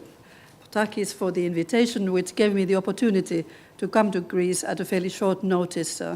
I took up the position of the Director of Fundamental Rights Agency only 1 month ago, 1st of March, And this is my first visit to any member state, and I'm delighted to be back in Greece. I have been coming to Greece before, not only as a tourist when being island hopping as a young person, but also when I worked for the Council of Europe Commissioner for Human Rights, I was covering Greece and Turkey and Western Balkans. So I had some idea, but this was a long time ago, I think more than 15 years ago. So it's my first visit, and the timing is, of course, perfect for this event. It's very timely. And I don't claim that I have had a time to sort of fully analyze the very complex pact, but there is a team of migration asylum experts working at Fundamental Rights Agency who, of course, have been following this much longer time. But I do have some comments to make. But first of all, a little bit about the background, because this package is, as the previous speakers have said, it's a new attempt to bring together this fairly complex area where many directives have been introduced. And I have followed this area for about 30 years. I started as a young junior professional with UNHCR in Poland in the 90s. So sort of I'm coming back to the roots, and of course have followed asylum migration issues in all the various positions that I have worked in. And thanks God for that, because otherwise this would be very difficult to understand because it does build on a lot of existing policies and legislation. But I welcome this package, of course, because we need solutions. Previous speakers have mentioned that we need solutions. We need also measures to ensure that the fundamental rights, right to asylum and security can be combined in an effective way, which is still respecting, compliant with fundamental rights. The task of FRA, I think many of you know, Fundamental Rights Agency. We have been also engaged in Greece since 2016 and even before, and with a lot of cooperation also with the Ombuds Office. But very simply, our task is to provide data, evidence-based advice to both EU-level, EU institutions, but also to the member states. And we do it in many different ways, and there's no time now to go into that. Yes, it's a challenging time to take up this position. We have multiple crises. Fundamental rights are challenged, I think, more than ever. And I think at the core of this challenge coming from many sides, as the Minister mentioned, it is surrounding often migration, migratory pressures, asylum, and that's why we need solutions, because this is eroding, in my view, also respect for the rule of law and other fundamental rights. So this is at the very heart of what we should be dealing with effectively and in compliance with fundamental rights at the same time. This package, of course, will significantly change the landscape for in the field of immigration, borders, asylum, returns. It is a big change. It is very complex. Fortunately, I don't need to introduce it because it's been done so well by previous speakers. And we are still at the early stages of analyzing what it means. And of course, the key will be the implementation. I have to say, after 30 years of following this field, that I do hope that the implementation will finally be even and effective, because I think there have been many other attempts to regulate this field. So this really will need all of us to work hard to make sure that this also will get implemented, including the safeguards for fundamental rights that are included, and we're also already listed. I will only mention some of those that are most relevant for FRA. I think one of the underlying logic of this pact is that most of the asylum return procedures will be brought to the proximity of the external borders. So keeping the arrivals close to the borders, and this as such will bring challenges. I'm from Finland, so I have been following very closely before I moved to Vienna a month ago the discussions in Finland concerning the very long Russian border that we have, and it couldn't be more different from what I saw yesterday in Samos. So this, geography defines a lot for our destiny, and geography is very different, but there are challenges with all kinds of external borders, be it long land border or sea border. So I'm fairly familiar with some of the challenges, although the situation is very different. There will be also new risks for fundamental rights included in the Pact, not only if it doesn't get implemented properly. I think this is the first risk, but we do believe that there is now concerted effort to make it work. Because of the proximity to the border, I think it's obvious that providing services and bringing legal aid, bringing medical services, dignified places of reception will be a challenge, and in some ways Greece is in a fortunate position because you have been already doing this. It's not easy, and there are always challenges with that. The obvious one will be the increased detention and of course also the containment in different ways at the external borders, and how the sort of necessary safeguards and services can be guaranteed in often remote areas. So the provision of support services, be it legal aid or the vulnerability assessment, will need to be ensured in difficult circumstances. Another risk could come from the new regulation on crisis and this force majeure, and this is particularly the discussion that I've been following in recent months in my own country. And I think there is a risk of it being quite vaguely defined and having sort of expansive interpretation of what entails sort of large, what are large numbers. In the Finnish case, a busload would be considered a large number, to be honest with you, because the numbers are so low in general for the moment. Also, the instrumentalization, what is considered a situation of instrumentalization, I think there are differing opinions.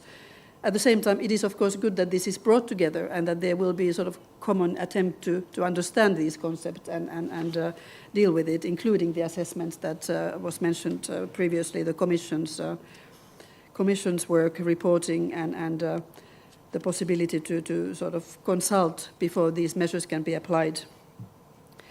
Positively, also, there are a number of safeguards, and they were already enumerated. I will just want to stress that sometimes these safeguards are not taken as seriously as some of the restrictive measures. So I think one of the challenges, and we will be monitoring it diligently, is to make sure that the safeguards will be also prioritized and also funded, because quite often human rights work does not get the funding that it requires. I'm referring, of course, mainly to the need to establish independent mechanisms to monitor fundamental rights compliance at the borders. I'll come back to that towards the end. So without going into detail, I would like to stress that these mitigating measures need to be also taken seriously, including the various safeguards, the health checks, vulnerability checks, not only the security checks, also the right to legal counseling. We need to have access to civil society, and they need funding to do this. We need lawyers to give information. And then very importantly, the enhanced role for monitoring and oversight of compliance with fundamental rights will need to be ensured. And as Ombudsman Pact mentioned already, there is a duty for the member states to set up such mechanisms, and Fundamental Rights Agency has been already in the past asked by the Commission to produce guidance, and we have produced, I think it was 22 before my time, sort of 8-point guidance on what this type of monitoring should include, and it does mention, and this would be our position, that it should build on the existing mechanisms already at the national level, be it the Ombuds institution, National Human Rights Commission or institution, or equality bodies as well, if they have proper mandates. The important point to stress is the independence. Cannot be internal structure. Internal structures are welcome because you also need to do internally measures, but the independence is important. Of course, access is important, broad scope, so that all kinds of border measures can be monitored, not a sort of narrow interpretation just of the new screening regulation, and sufficient funding. Funding needs to be made available. So FRA has been now tasked to update this, and we will do it quickly as soon as this pact enters into force. And of course, we already know what the changes required will be or are needed. So our team will be working on updating this mechanism, and we are also in a position to provide advice to member states should they like to, should they need to get advice. But as I said, most of the member states do have already existing human rights bodies, and this is not a new thing. It's just that access to the border areas needs to be guaranteed and the necessary competencies. There are many other tasks given to FRA. I will not enumerate them. Some of them are tasks that we are capable of dealing with immediately, even within existing resources. Other tasks are in conjunction with other EU agencies, and then there are tasks that we may have to consider whether we really can, with these resources, take up. Of course, I would like to conclude, and I think this panel is a good example, that cooperation is extremely important, and again, Greece has been implementing good cooperation. There's a MOU between EU agencies and Greece. Frontex, very operational. I'm sure Jonas will speak more about it. Also the Asylum Agency and other EU agencies, and of course Commission. There's a good cooperation, and this model should be applied also elsewhere. Of course, there are places where there's less presence for many reasons.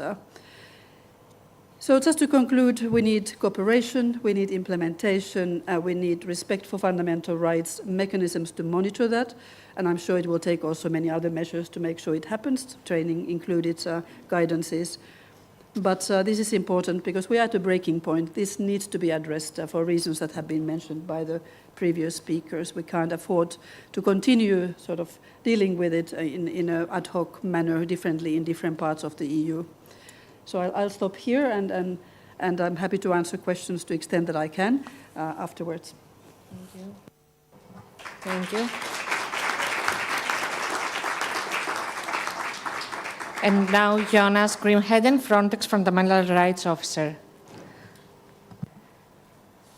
Thank you very much. Pleasure to be here. Thanks a lot for the invitation. And since the invitation comes from the Ombudsman, I would like to say something that I like to say to Ombudsman, that in the Swedish version of the EU regulation that guides my work, my title is Ombud. So I'm not saying that just as a Swede, but I'm proud of being a junior colleague of the Ombudsman around Europe.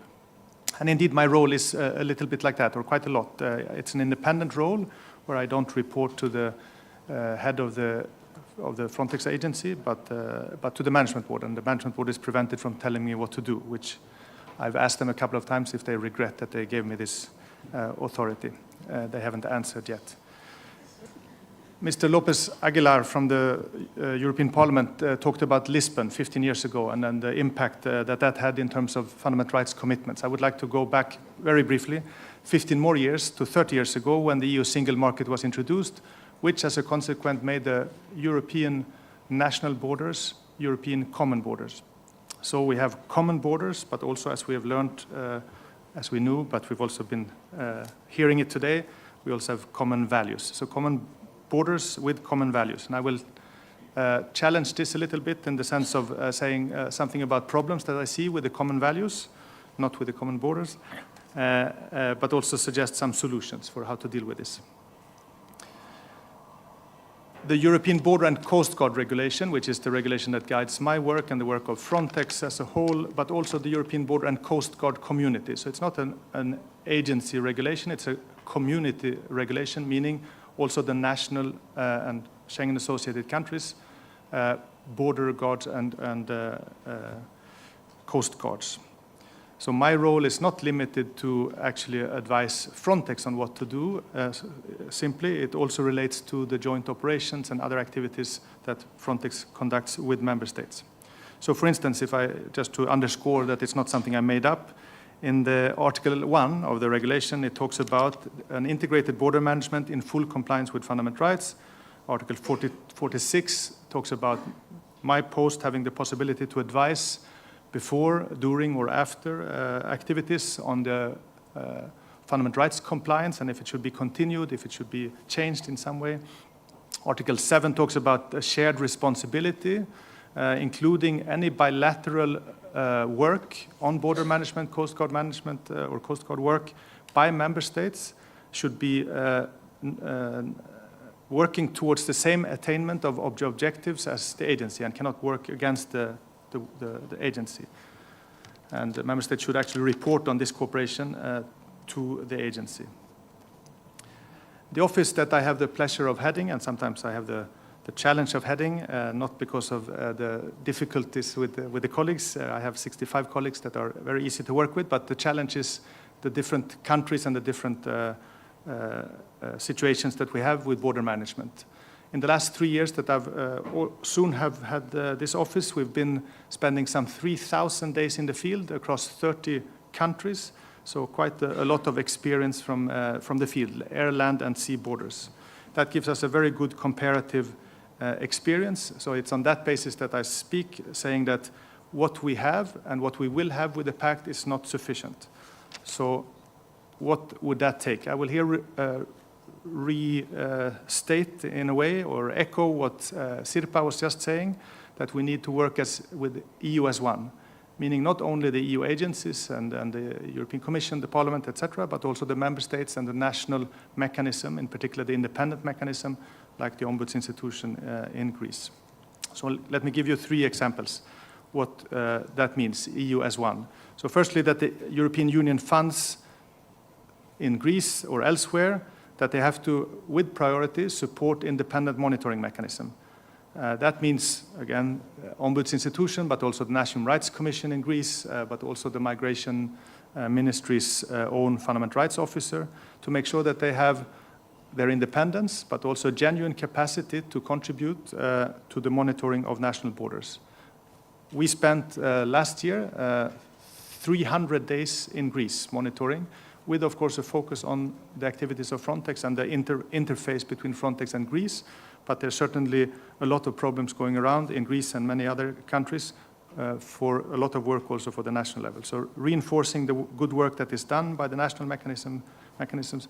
And this is also what the Common Provisions Regulation talks about, that guides the work, the usage of the EU funds. Second point is the national capacity. So actually ensuring that these funds go and support to again, the Ombudsman, the Human Rights Commission, etc. And that they have dedicated and sufficient resources to actually monitor. And thirdly, to address with priority the problems that are identified. So if we see fundamental rights, and we do see fundamental rights issues, and I'll soon get to that the EU funds should be used with priority to address these problems. And we shouldn't have to wait until these problems have been determined by a court. It should be done on the basis of complaints on risks that we see, and so that we don't wait 3, 4, 5 years until a court decision has been handed down and only then act. Coming to the actual problems, and then I would like to conclude. We have a mechanism that is called serious incident reporting. So officers in the field have to report on fundamental rights directly to my office. This happens on at least a weekly basis that we get these types of reports. We can also initiate these types of reports on our own motion, and that also happens regularly based on UNHCR reporting or from NGOs or from other sources. When it comes to Greece, we see, I could phrase that differently, Greece would be our best customer, generating the most serious incidents, both at land and at sea. And that's, of course, a big issue. And what I struggle with in Greece is to convey this message, because the serious incident reporting mechanism should not be a system that is a precursor to a judgment by a national court 5 years down the road. It should be an early warning, ideally a preventive mechanism.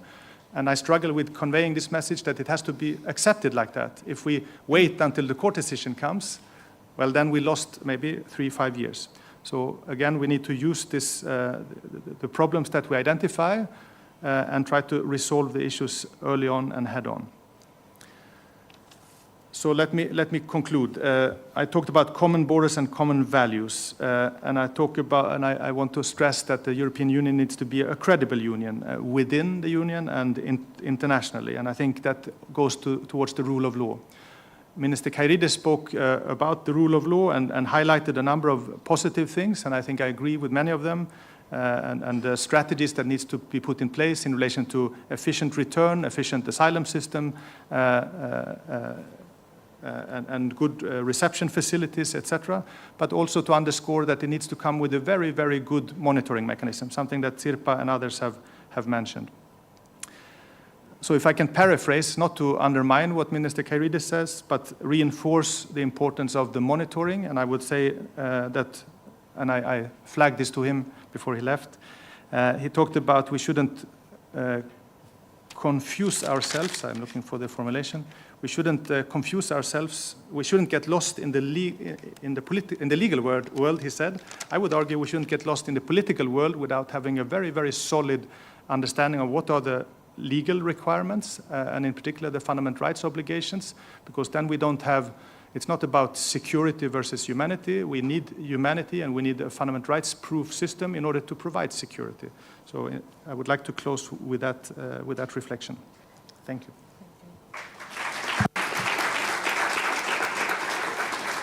Thank you.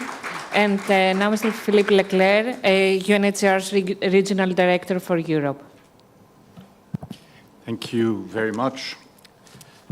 And as many comments have been made by the Director of the Fundamental Rights Agency and by the Ombudsman of Sweden and Frontex, I will also make use of evelexia that I've always tried to use here in Greece to adapt to the situation. But as we have said and as we have heard, the Pact as it is the result of many compromises over 7 years of negotiation, discussions, and some of the outcomes of this negotiation in the 5 regulations will require, as we have all said, national implementation, monitoring, so that the risks that are linked to the right to asylum to be challenged are not too high risk.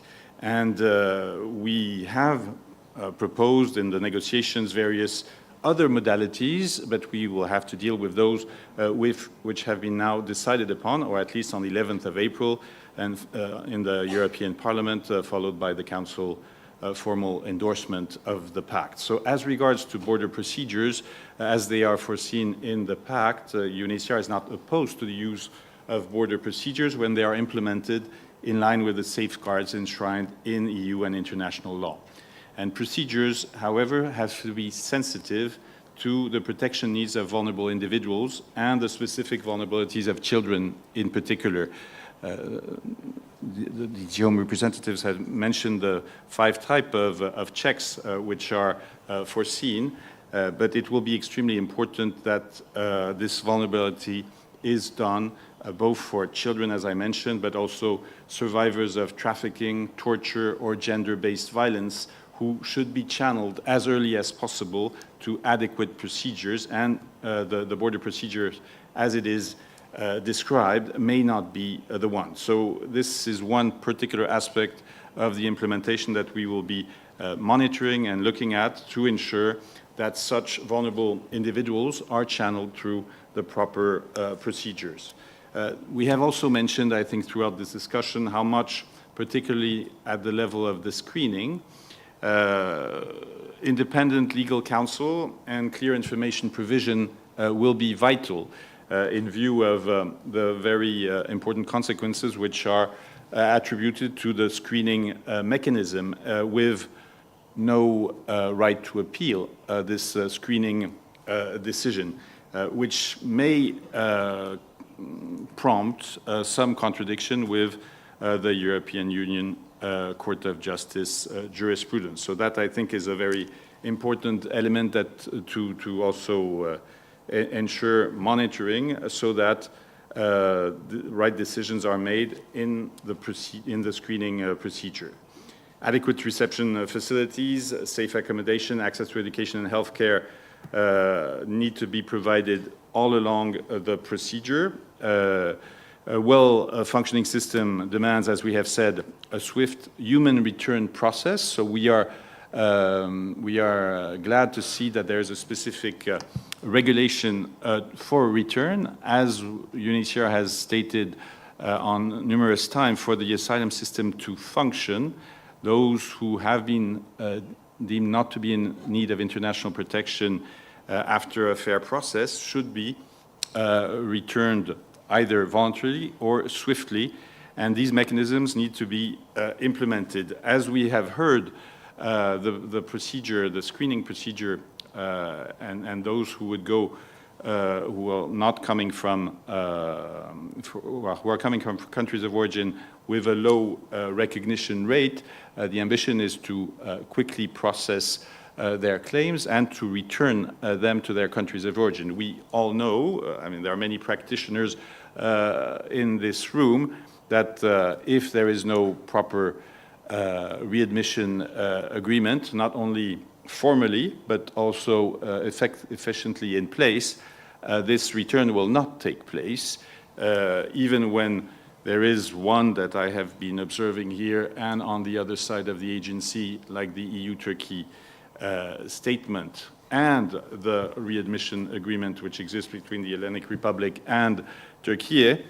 This does not mean today that persons, even if they are coming from a considered safe third country, can be returned to Turkey, which means that there will be a need, unless more progress is made on readmission, which we also promote, we will all need to look at solutions for those who cannot immediately be returned. So many elements will need to be monitored, proper advice provided, and I will add my voice, as I did before, to ensure that indeed independent national mechanisms are very active in these key moments of the arrival of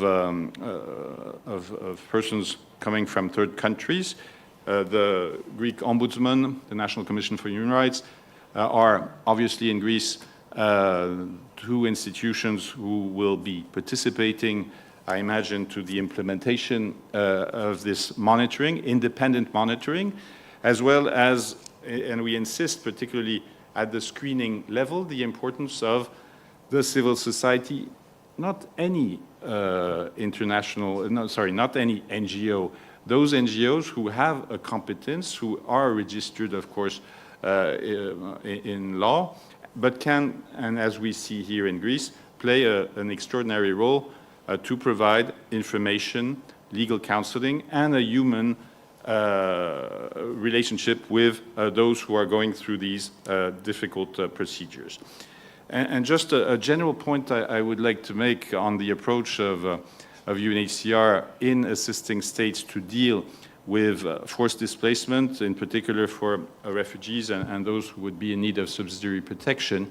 It is essential that upstream, the European Union continues to assist those states which are the first asylum states, who are receiving most of the refugees still today in the world, the transit countries, so that many who do not need to be channeled through asylum or immigration procedures within the European Union can be supported upstream. And again, based on the experience I have had now, like you, 30 years, for me it will be 34 years for UNHCR, most of the refugees are looking for safety close to the country that they are fleeing. And it's extremely important that we continue to provide support to these countries. And this is not externalization, so it is not shifting responsibility like the UK would like to do with its cooperation with Rwanda, which is a total shift of responsibility. But what is important is that indeed the Pact provides for international cooperation between EU member states to deal with an issue, responsibility sharing and not responsibility shifting.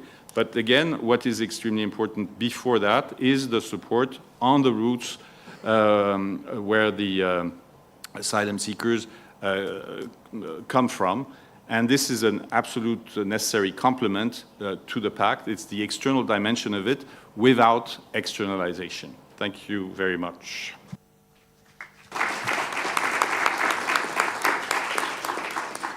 Thank you. Ms. Ekstrom, I would like to make a few clarifications on your remarks. I mean, one of the main areas of criticism, and Ms. Rautio mentioned that, is the fact that the new Migration and Asylum Pact uses the terms crisis and instrumentalization without clearly defining them. And this means that they could be interpreted differently among member states. So how can we make sure that people arriving in Europe will be treated based on their needs and not based on the timing that they arrive, basically? First, Ms. Ekstrom, and then... Okay.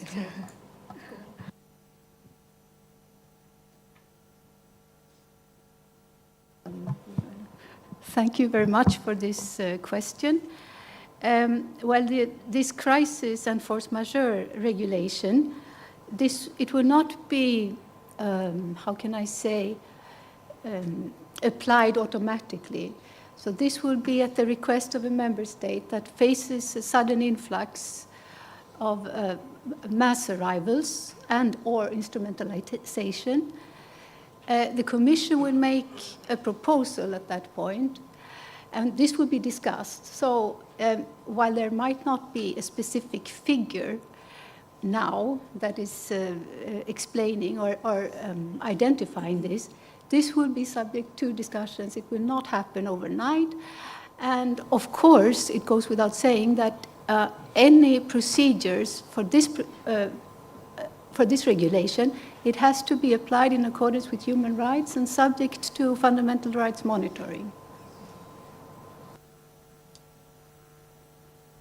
Perhaps just to add that this is, again, not a new issue. I mean, human rights system as such includes possibility to restrict and derogate, and indeed the reasons are very similar. You know, for example, for reasons of national security or for reasons of external disturbances. So I think we should be looking very carefully also how these terms have been defined also in the human rights doctrine. So this is not in a vacuum, and indeed there is also a process of consultation but I've just seen, and this is with my national former hat, being a Finnish human rights director in the parliament, that when it comes to national security, it is a very sensitive issue. So this is why I said that this might be a difficult topic to deal with, because anything to do with national security is automatically quite sensitive. And external sort of involvement is quite difficult, and it can also be quite easily used. And another one for Ms. Ekstrom. I mean, yesterday there was a steep fine that was imposed by the Greek Data Protection Authority to the Migration Ministry over its use of AI security system collecting camera footage and biometric data. So I was wondering, how do you plan to make sure that the screening procedures align with GDPR regulation in all member states, especially now that it looks even more complex with the new pact, I think? This is what one calls a very good question. I don't have the exact answer. I also saw this, yesterday's decision, or the decision before yesterday. Of course, we have to look into this. This is a decision by a Greek authority, and we have to see if this can have any repercussions also at EU level. Indeed, this has to be taken into account, the GDPR aspects, during also the screening. Having said that, what is now applied by the Greek authorities as screening, I'm not talking about entry-exit, the screening, I have not heard of any specific complaints on GDPR on that specific ground. So I'm sure there can be safeguards put in place because this is not something new, the screening. It actually takes place already now. But for the implementation, we will have to have a look at that. And Ms. Rautio, regarding the readmission agreements, Mr. Leclerc mentioned that there are not many in place, or actually at the moment. Do you expect that with the new pact, frontline member states might have even more pressure? Is that a fear? Concerning the lack of readmissions? Or? Well, it's a fact at the moment that some of these agreements either do not exist or are not implemented. Again, the situation I know the best. I don't want to talk about Greece since it's my first visit in this role. It is a fact that, for example, arrivals that come to Finland from Russia will not be taken back for the moment. So, of course, then the question of what UNHCR was mentioning, Mr. Leclerc, what you deal with those who cannot be returned, immediately, as is the purpose with some of the returns, or cannot be returned to the home country after they have been processed. So we will still have to deal with these questions of returns, which are very difficult. But then the actual agreements, this is a very political issue, and I think it's beyond my sort of remit to go into that. But it's a fact that returns are difficult or impossible in many circumstances for the moment, but situations can change, and perhaps others are more qualified to respond to that. I would like to ask Mr. Grimheden regarding the Pylos shipwreck last summer. We saw that you have suggested the suspension of Frontex activities in Greece. Is it something that you still consider would be the right choice for the agency? Thank you. And indeed, Pylos case, so that was 9 months ago or so. It's, of course, an extremely tragic case. The Minister Keridis also referred to that, I believe, this morning. I have, on several occasions, recommended that the agency should take actions when it comes to Greece, and let me qualify that. But I haven't done it on the basis of the Pylos case. There have been other cases that are more helpful for me, and I'm not saying that the Pylos case was not that important. It's maybe too tragic, too important, and too political, and most important for me, Frontex was not so much involved. We were sighting the boat at an early stage, and then we were asking to come back, but there were no clear communication on our possibility to come back from the Greek authorities. So one of the recommendations, if I first address the Pylos case, and I believe the European Ombudsman has concluded in the same direction more recently than we did, that Frontex shouldn't put itself in a position like that where we have to wait for approval from the national authorities.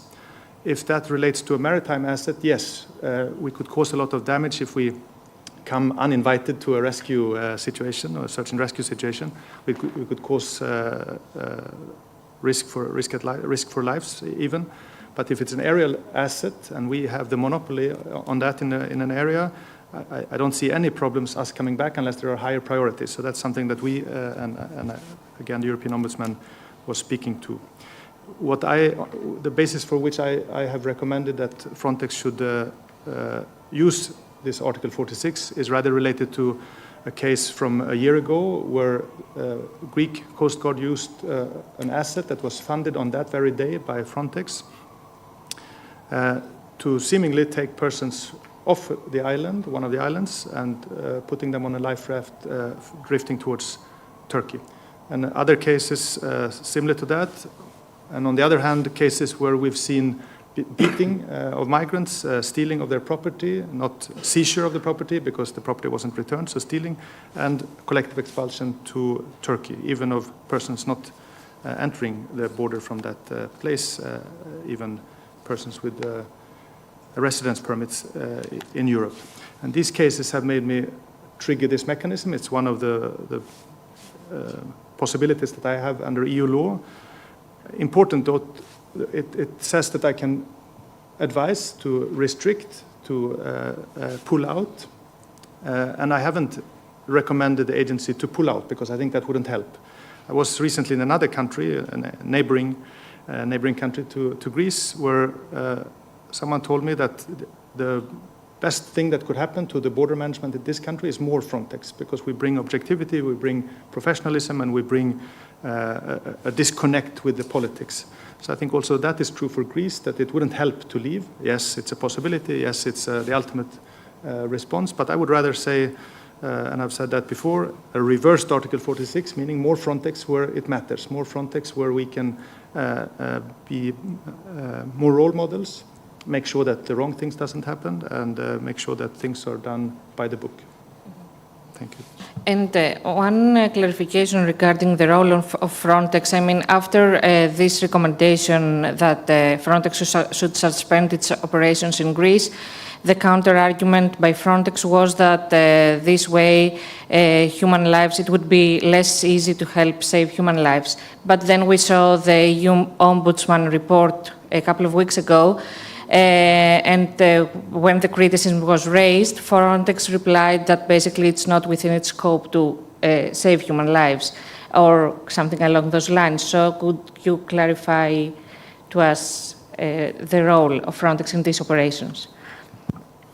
Thanks. I think I could do that, but to do justice to it, I think I would need a lot more time than we have. But important, of course, to acknowledge that Frontex is not FBI. We are not the Federal Bureau of Investigation that has powers that go above and beyond the national authorities. On the contrary, we're very often in the back seat, I like to say.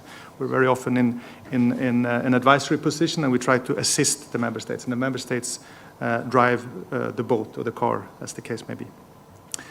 It's also the case that the agency is the Border and Coast Guard agency, and I think that was the debate with the European Ombudsman, where she was saying, you are also a Coast Guard, and the executive director was responding that, yes, but we're not the search and rescue agency.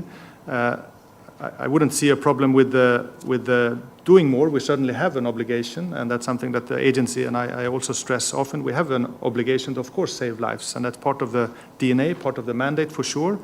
But we're also dependent on the member states, where the member states very often say, we don't need search and rescue capacity, we have sufficient amount ourselves. So what they want is aerial surveillance, patrolling at green borders, sometimes, those kinds of activities. And we can, of course, offer, we can, of course, push. And here I would also say that the EU as one would come in handy and say it shouldn't be, and I'm repeating myself from other occasions, it shouldn't be that the member state would have an a la carte where they could choose the most expensive or the most attractive goodies on the menu. It should be a set meal that comes with very strong fundamental rights guarantees, not only in terms of training, but in procedures, in ability to actually deliver on these things. So rather than choosing the foie gras and the champagne, the member state should be obliged to have a wholesome, full, preset meal with healthy food. Thank you. Thank you. And I would like to ask Mr. Leclerc, do you consider that actually the new EU Pact, once implemented, does UNHCR believe that it will significantly change the landscape in the migration issue in Europe? Will it, sorry? Significantly change the landscape? Well, we all have to be humble, and as I think many persons have said before me, we will not see an immediate effect of the Pact. So that's very important, not to sell the Pact to general audiences as stopping, for example, the flows in a very quick way. The Pact, as we have heard and as we have read, is an extremely complex instrument which will require, as you have heard from Monica Ekström, a national implementation which is to be prepared by December 24 for implementation in 27. So that already says how much the preparation is needed, adaptation is needed in the legal corps of the member states to implement the Pact. So one of the difficulties will, in the time of elections, but after the European elections, but the national elections which will come, to explain why the Pact is not yielding immediate results. And this is important, not for the lawyers, but for the politicians, to go back to the difference between political and legal. This is important that we have responsible politicians all across the political spectrum to deal with the issue of managing migration and ensuring the right to asylum in a responsible way, and not to go for quick political easy gains to rather get votes, but we really need to all together, the civil society, the various institutions of the European Commission, and international organizations like ours, to engage to ensure that migration management and the right to asylum are efficiently and protected and managed. And this is the aim of the Pact, and this is why it is so important, and it's again an instrument of compromise, which makes it sometimes difficult to implement. But as we have said, monitoring by all actors, it will be important for it to succeed. And one more question. I mean, Cyprus declared the migration crisis yesterday, and the issue of whether parts of Syria should be considered as a safe destination for returns is again on the agenda, and Cyprus is pressing for that, and so does Austria and Denmark. So what's UNHCR's response to that?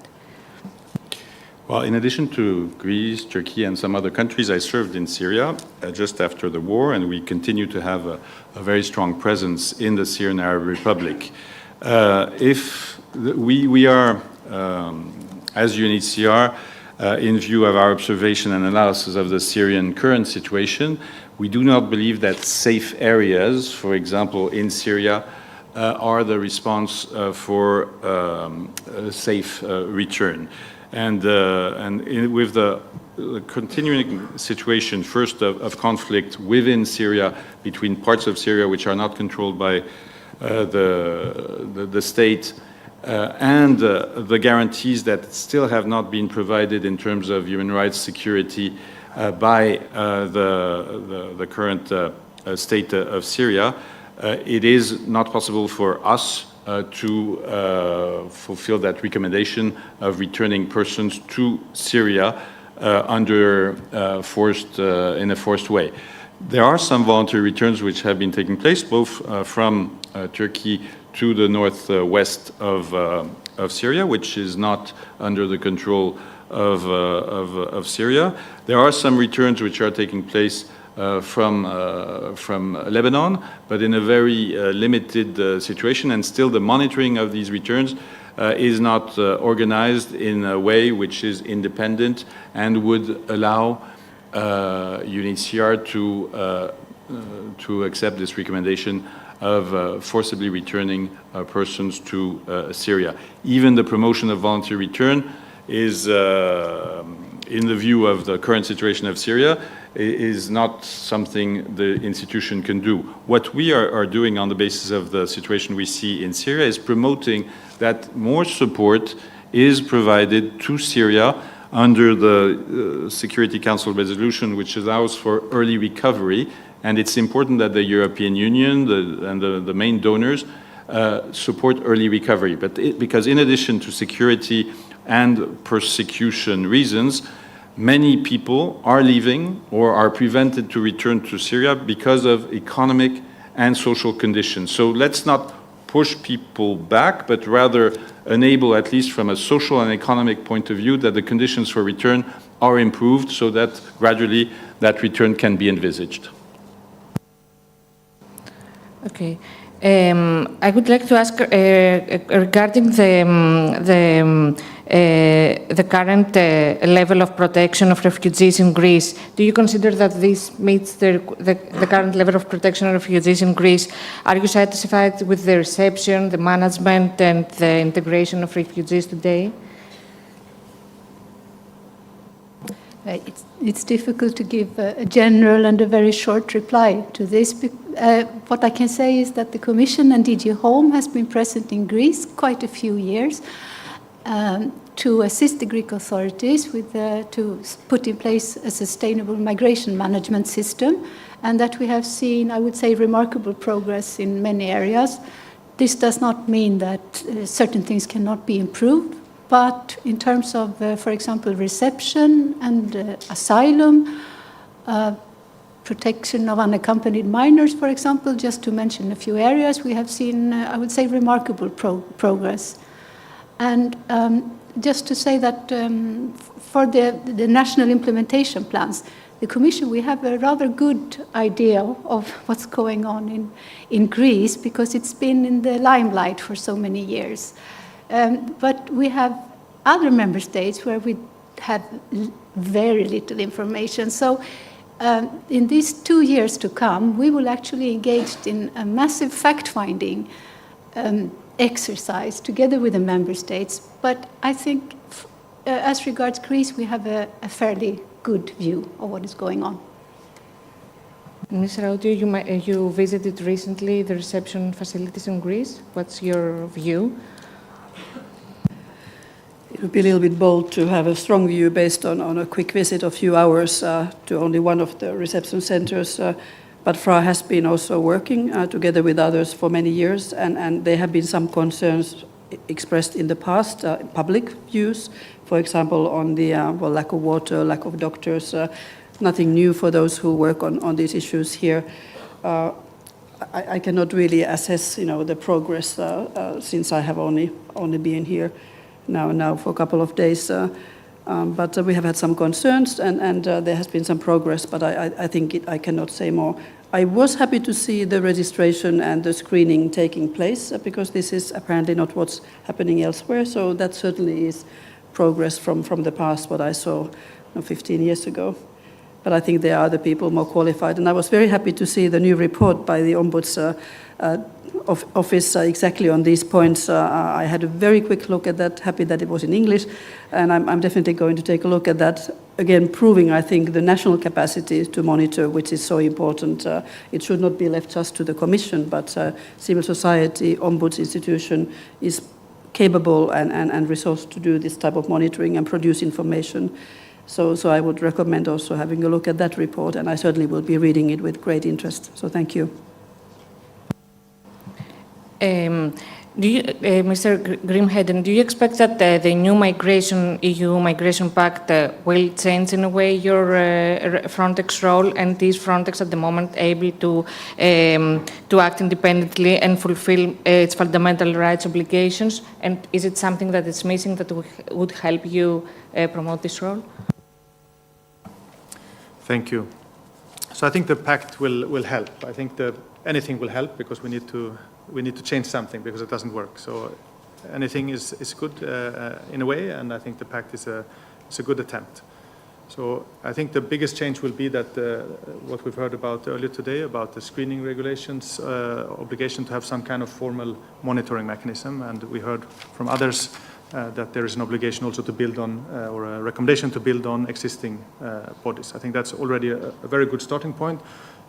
In some countries, we have very little of a counterpart in terms of independent monitoring. We do our work, and coming to your second point, we have very good tools and traction to get the agency to change its ways, to get the standing core officers employed by the agency and deployed by the agency to change and to work in the right direction. Even to report on a regular basis problems that they see. So that, I think, is not the problem. The tools that I would see needed are the ones that I mentioned before, that we shouldn't be naive and think that, and again, I'm referring to the 3,000 days in the last 3 years that we've spent in the field with a very extensive experience of what works and what doesn't work. If we are naive enough to think that the fundamental rights issues will be implemented by the authorities in due time and they will be good, I think that will not happen. I think there needs to be clear incentives to make sure that the fundamental rights mechanisms are there on day one, and only then will the rest will rest materialize. More concretely, EU funds should be clearly designed so that you don't get to buy the boat on day one. You only get to buy the boat when you've done your capacity building in terms of fundamental rights, human rights, when you have the procedures audited and checked that everything works in the same direction as the training, and that you have officers and systems that are actually able to deliver on the operational procedures, and only then do you get to buy the boat. I think we will see a lot of improvements if we do it that way. I'm really frustrated with the pace and the level of engagement in some member states. Maybe 2 examples, if I'm allowed, not specifying the member states. In at least one member state, the level of investigation, when we ask them, when we have identified an issue, the level of investigation amounts to asking the alleged perpetrator if you did it, and they say no, and then they tell us it didn't happen. In other countries, they say it's illegal, so it couldn't happen. which to me is ridiculous, right?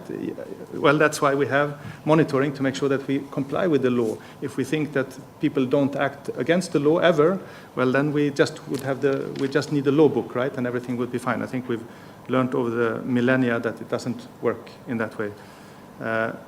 And there's so much resistance and reluctance to even implement very, very simple and effective measures that also would help border guards and coast guards to show that it doesn't happen. If they say it doesn't happen, what I think happens, it would be very easy to prove that it doesn't happen, but not even those measures they want to introduce. So we need clearly very, very strong measures, strong incentives, and strong checks and balances to make sure that the member states actually do what they are obliged to do. Thank you. And one last question for Mr. Leclerc to finish this discussion on a more positive note, I would say. I mean, Europe needs a workforce. I mean, Greece, for example, needs hundreds of thousands of people for agriculture, for tourism, for construction. And I mean, migration is going to continue for many reasons, for wars, for climate crisis. So how do we finally streamline these needs and move to a more positive discussion in Europe on the things that we need, actually?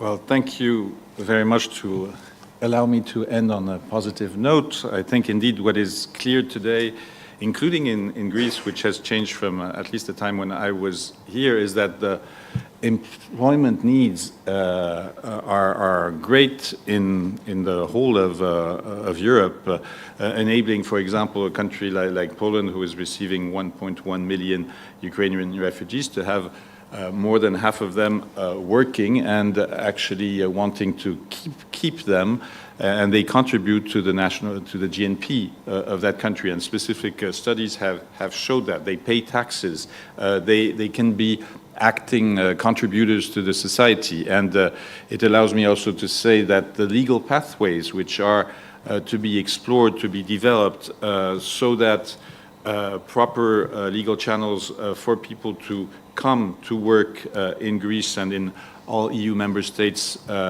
should be developed even further. Minister Karidis was mentioning in relation to Egypt, for example, the fact that you do not only look at one way of dealing with the influxes, including to Gavdos in the south of Crete, where mostly Egyptians are arriving for the time being. So the usual situation that we have seen in Europe recently is try to build walls and not to do much more. It is very important to look at other ways. It doesn't mean also that legal pathways will stop all flows, but it can contribute, very importantly, to diminish these flows. But as we said before, all this will take some time. But for the legal pathways, I think there are many ways by which we can accelerate the process so that these needs are filled and benefit both migrants, potential migrants, as well as sometimes refugees who are in camps and who can be trained so that they can come and fulfill the needs to be employed. So there are many creative ways in which we can look at solutions and not only walls. Thank you very much. Thank you all for being here, and thank you for following this panel discussion.